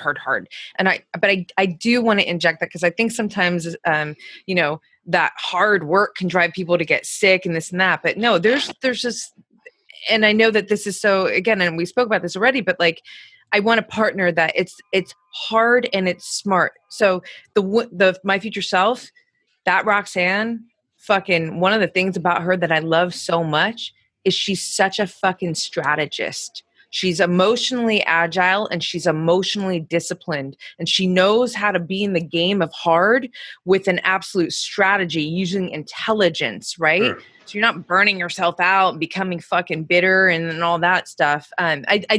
I want that to be a part of this conversation, because we don't hear that enough, Yeah. I don't hear it enough. So I'm making sure that we're fucking. Yeah. There's different types of hard work too. Like, there's the guy that's, digging holes in the road for $10 an hour. And that's hard work, 10 hours a day doing that. And there's a guy that works even harder with his mind, smart, to build a machine that digs 10 times of those with no effort. You know what I mean? So you kind of definitely balance the two. Yeah. You don't want to just be too infused with the hard work part, because it's got to be they work with synergy. You know what I mean? They complement each other. And exactly. If you're too much on one side, if you're over trying to be smart, you get paralyzed. You don't even make a move. Mm-hmm. You're not doing any work. You're just overthinking. If you're doing too much groundwork, it's like, now I'm not putting enough of my mind into it. So you definitely, that's actually the pinnacle of like who I am as a bodybuilder. I'm a combination of hard work and smart. That's literally like, if people were to talk to me, or like what's different about him and other bodybuilders, not to say other guys aren't. There's a lot of guys like that too, but it's just one of the characteristics of me is I applied, using my brain as much as I can, actually equally, honestly. I work my fucking ass off in the gym. Like I never, ever, ever, ever don't do everything. Like if I do, it bugs me. In between the reps, I am conversating with myself that you could be doing more. Do not put that shit down. Do not push it. It's like, you get your money. And it's like an argument especially if I'm having a bad day and you want to put it down, and I become the best salesman in the world. Like, yeah, you kind of did enough, and think tomorrow you're gonna be sore, and you want to hurt your shoulder. Yeah, it suddenly becomes a smart thing to do to put it down. Like, yeah, get out of here, you fucking guy. So, I work my ass off in the gym, but I equally work as hard when I start thinking about scheduling my workout programs, my nutrition, my rest, my recovery, to pair that. And then that synergistic effect is what allowed me to excel. You got to have both. You got to know, and you have to be able to know what you're giving more to or less to so you can apply it. You have to be aware of that. You have to really kind of sometimes sit back and say, okay, I'm doing this, but am I doing that? And it comes back to that honesty thing, man. Most people have a very hard time being honest with themselves. I put myself down, not in a bad way though, regularly. Mm-hmm. Like, dude, you could have done more. You could have done this. You should have done that. And I do it in a way to remind myself, like, hey, man, you could be doing smarter work. You could be working harder, And it's just, if you could be honest with yourself about all the areas, you can sit back and be objective and look, am I doing everything right? And if you're not pairing smart work with hard work together, you're just never going to get the synergistic effect. It's like either one of them can get you far. Mm-hmm. But the synergy of both, it's like you got 3 times further, not 2 times further, 3 times further. Because that's what synergy does. It's like they worked off and created, and that's when, like I said, that's when I found my success. It's another thing. When I put both together, I always picked up weights and put it back down. I didn't know what was going on. I learned the inner workings and I started applying more of my brain to it. And suddenly picking up the weights, putting it back down, turned into a physique that got me on a world-class stage. It's not a coincidence. Fuck yeah. 4-time Olympian. We're going for 5. We're going for 5. We're going for 5.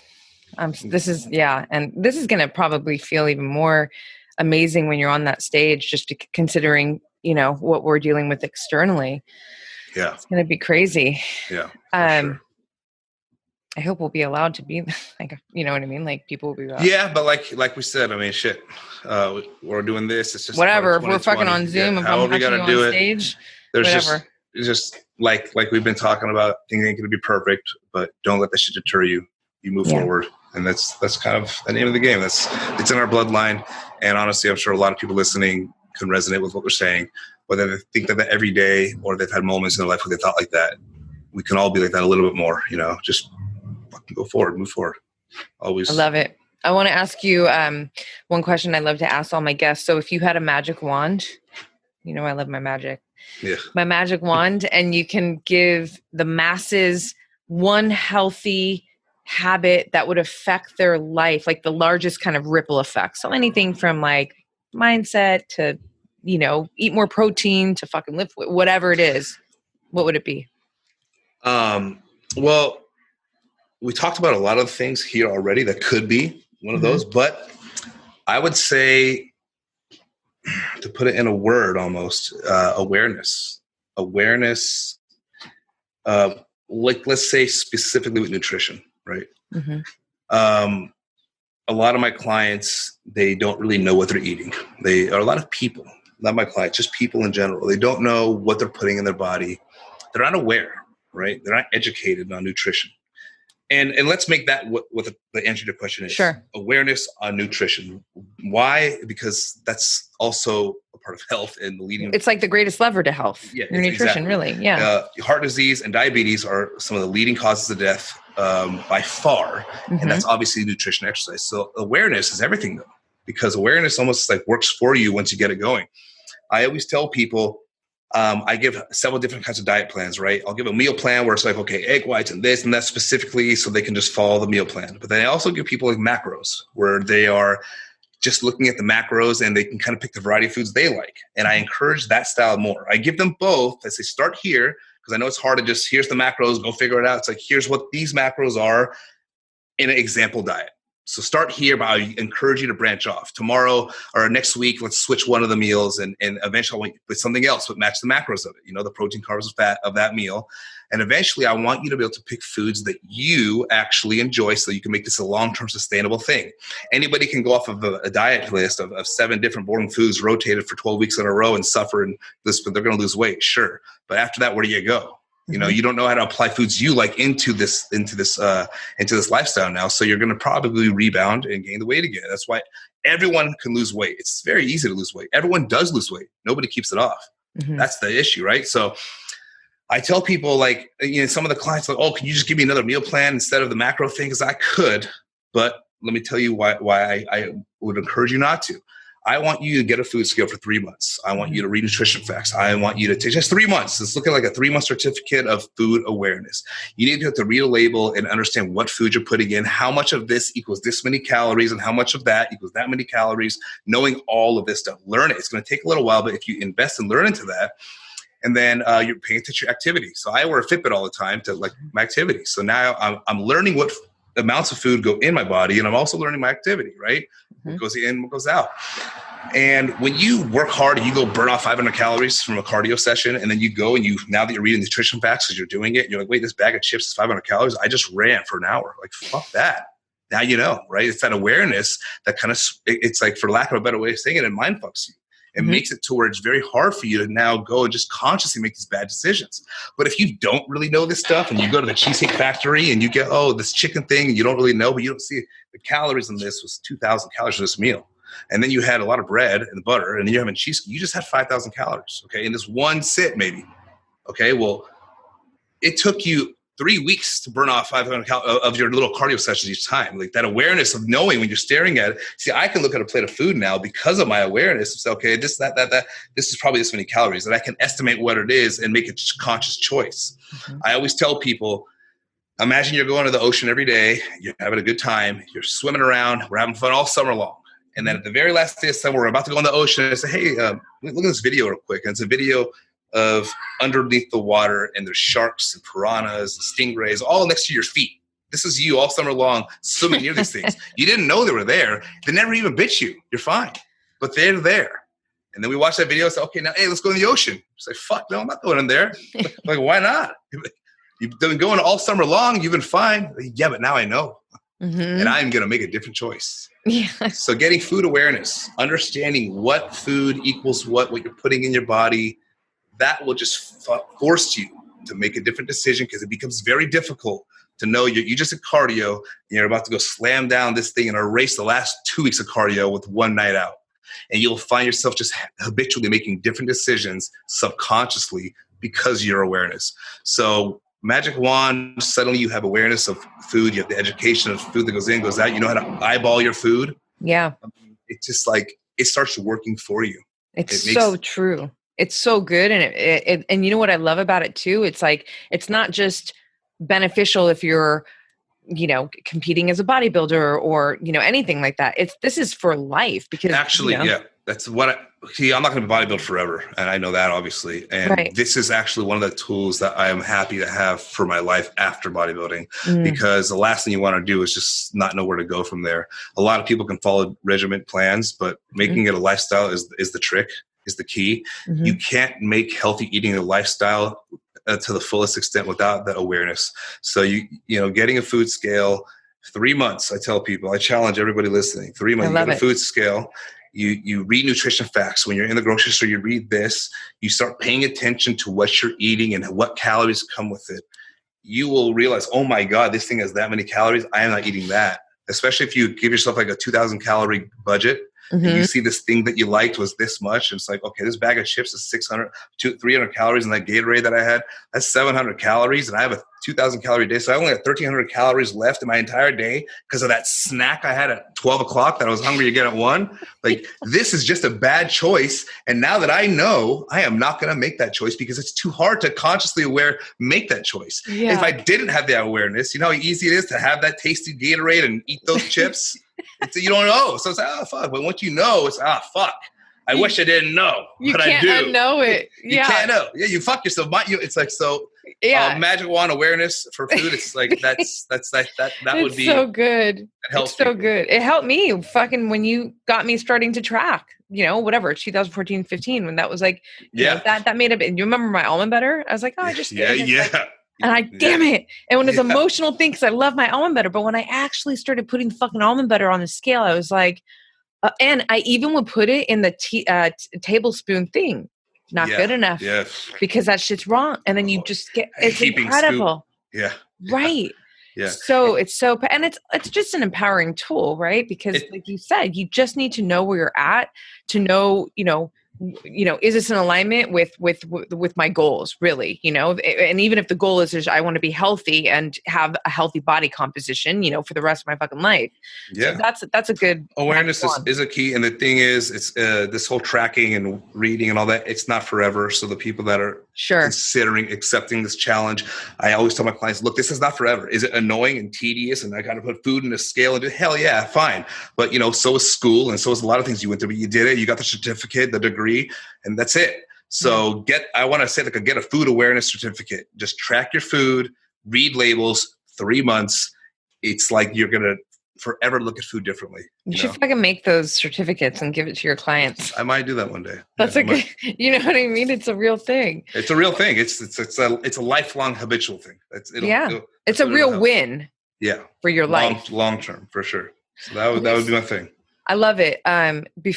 So the other thing that I love to do with all of my guests is I do these like rapid fire words. So I do these rapid fire words where your response doesn't need to be rapid. I'm just giving you one word, and then you tell me what comes top of mind, top of heart when you hear the word, you know?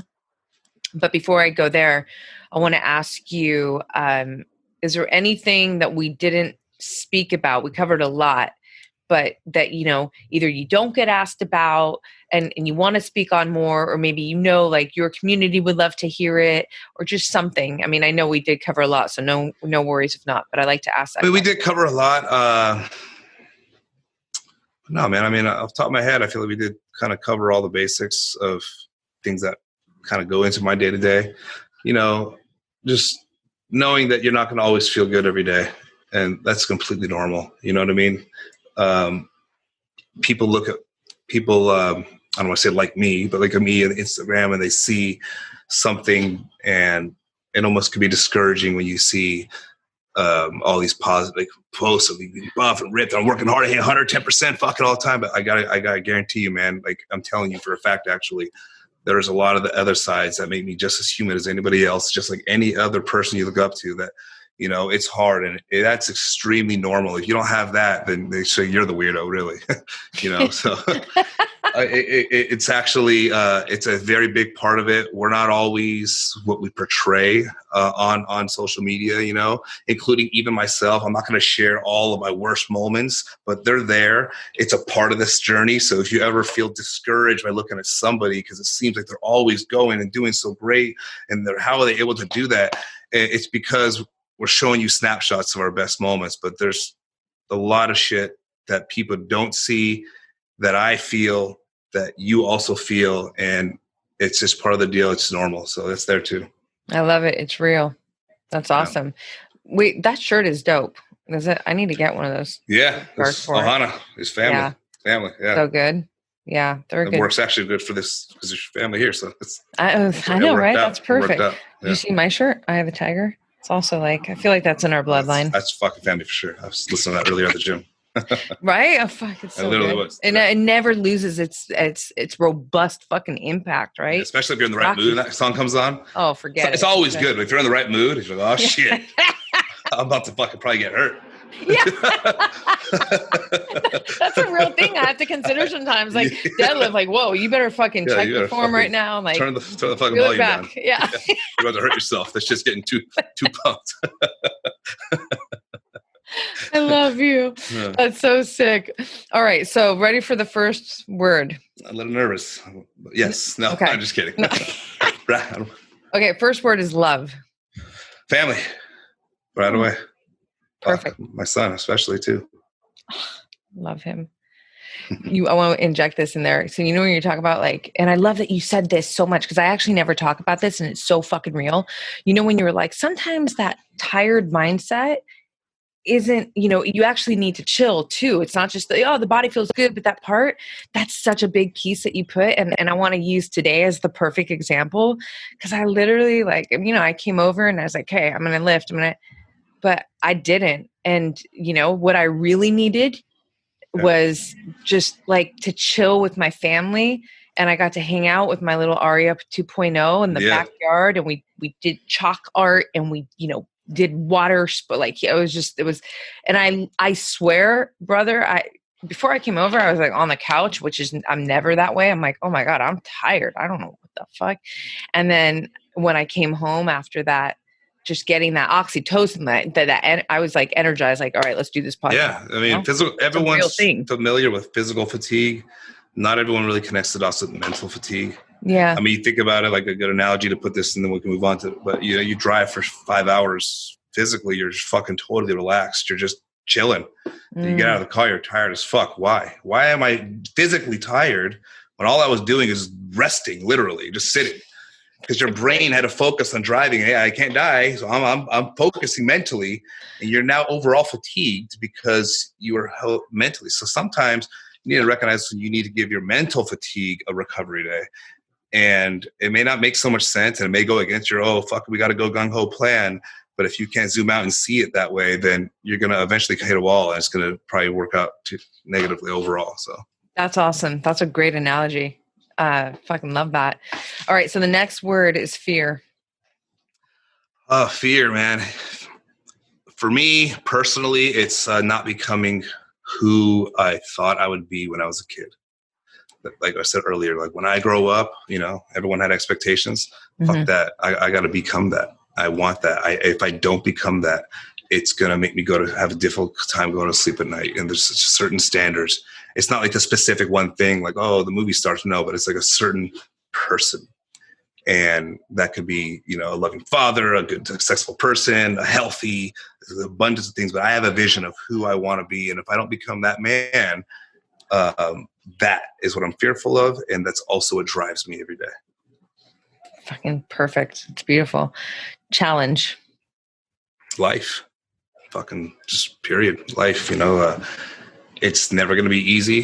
The sooner you get that through your head, the more ready you are to embrace the challenges and overcome them and become stronger every day. Kind of like what we talked about, without challenge, you never grow. You don't want to be a person that doesn't face challenge. Why do you think your muscles grow when you put them through a challenge? They're literally adapting. That's exactly what the process of working out is. People don't realize that. It's adaptation. I put my muscle through so much stress that my body said, hey, what the hell are you doing? This is very challenging. We better create a stronger version of you to better be able to handle this next time you put yourself in this situation. And the result of that is a bigger, better, stronger muscle. And the challenge that you put your muscle through that is what did that. So, yeah. Another fucking great analogy. You're so good at that. Curiosity.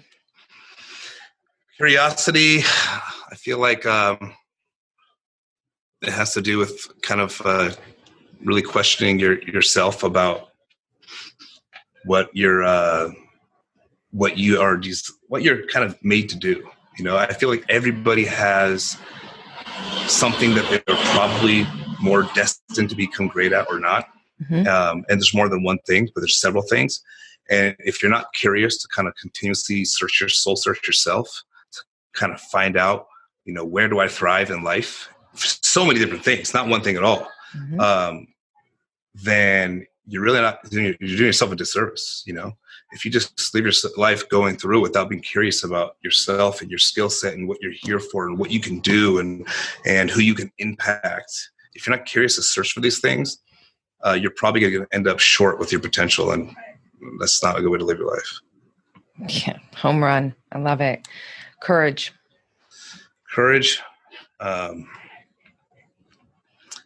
Just really, when it comes to courage in my head, what I think of now is just kind of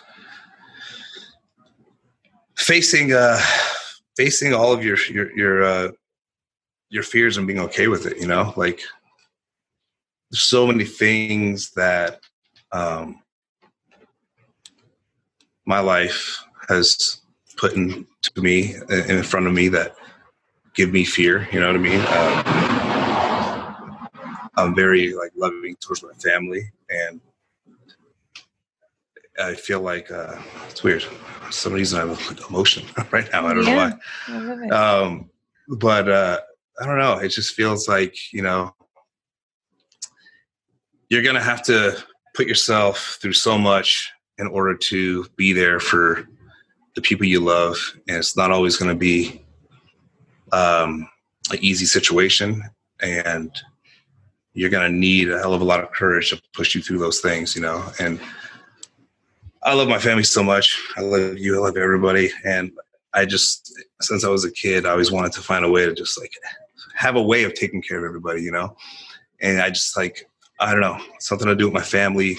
You say that word, I think just stand up for whatever you can to make sure you can always be there for your family in every way possible, no matter what the hell happens, I don't even know if that necessarily ties into that word, but it's what that word made me feel. So it still is what I'm saying. That's why I say top of mind and top of heart, because that's exactly it. It's not, and it really does. It really does connect for me too. I mean, I was your sister. I fucking relate. Like, my family is almost like my kryptonite.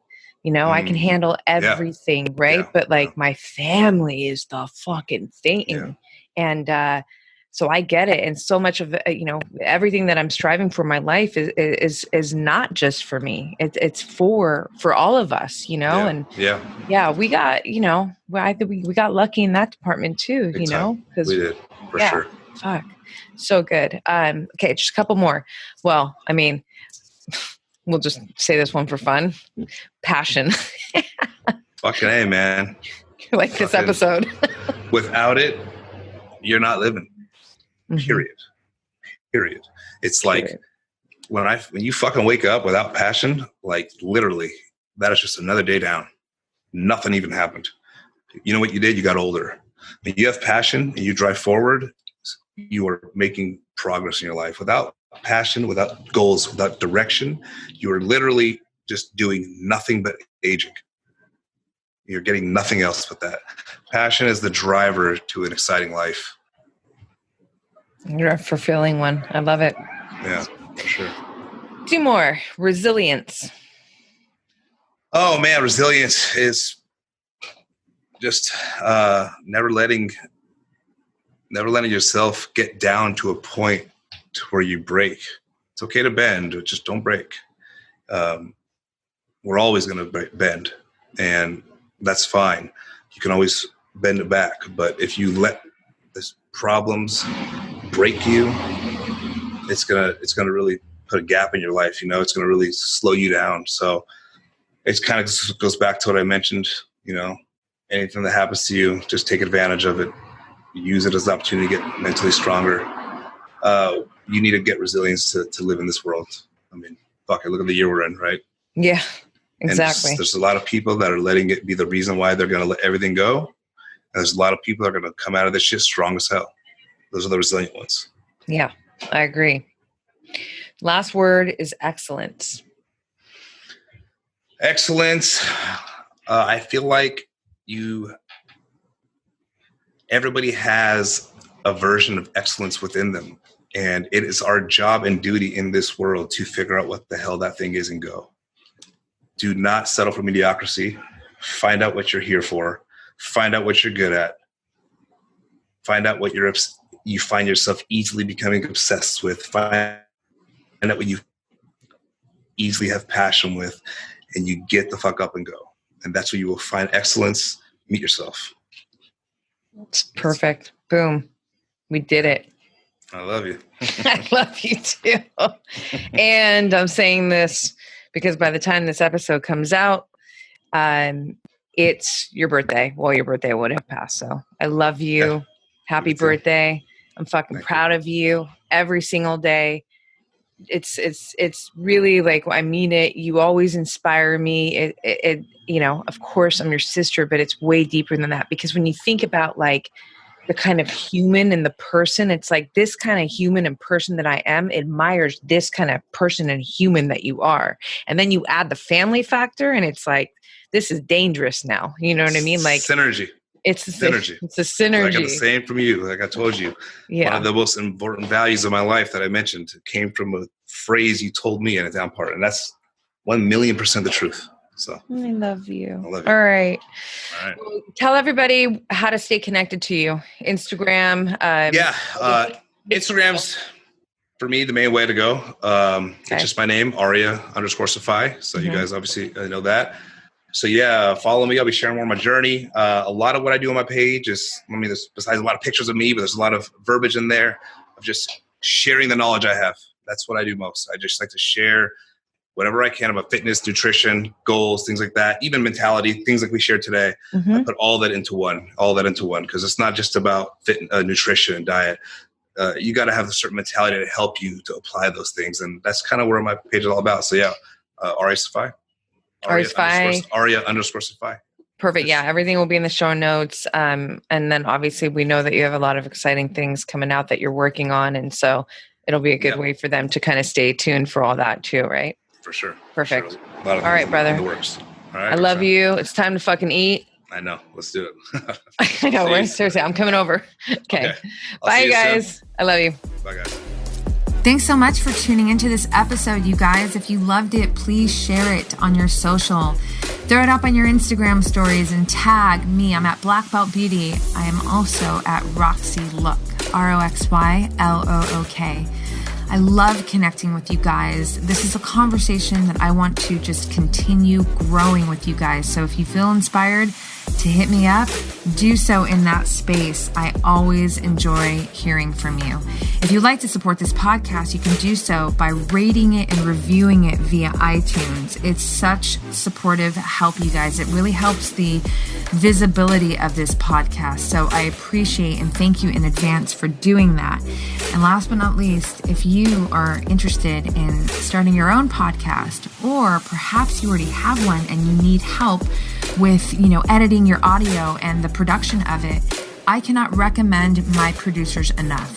Resonate Recordings, you guys, they are the bomb. I rely on them. They are an absolute supportive tool to me and my podcast. So check them out and let them know that Black Belt Beauty sent you. And on that note, you guys, I'm signing off with all my love and always looking forward to catching you on the next.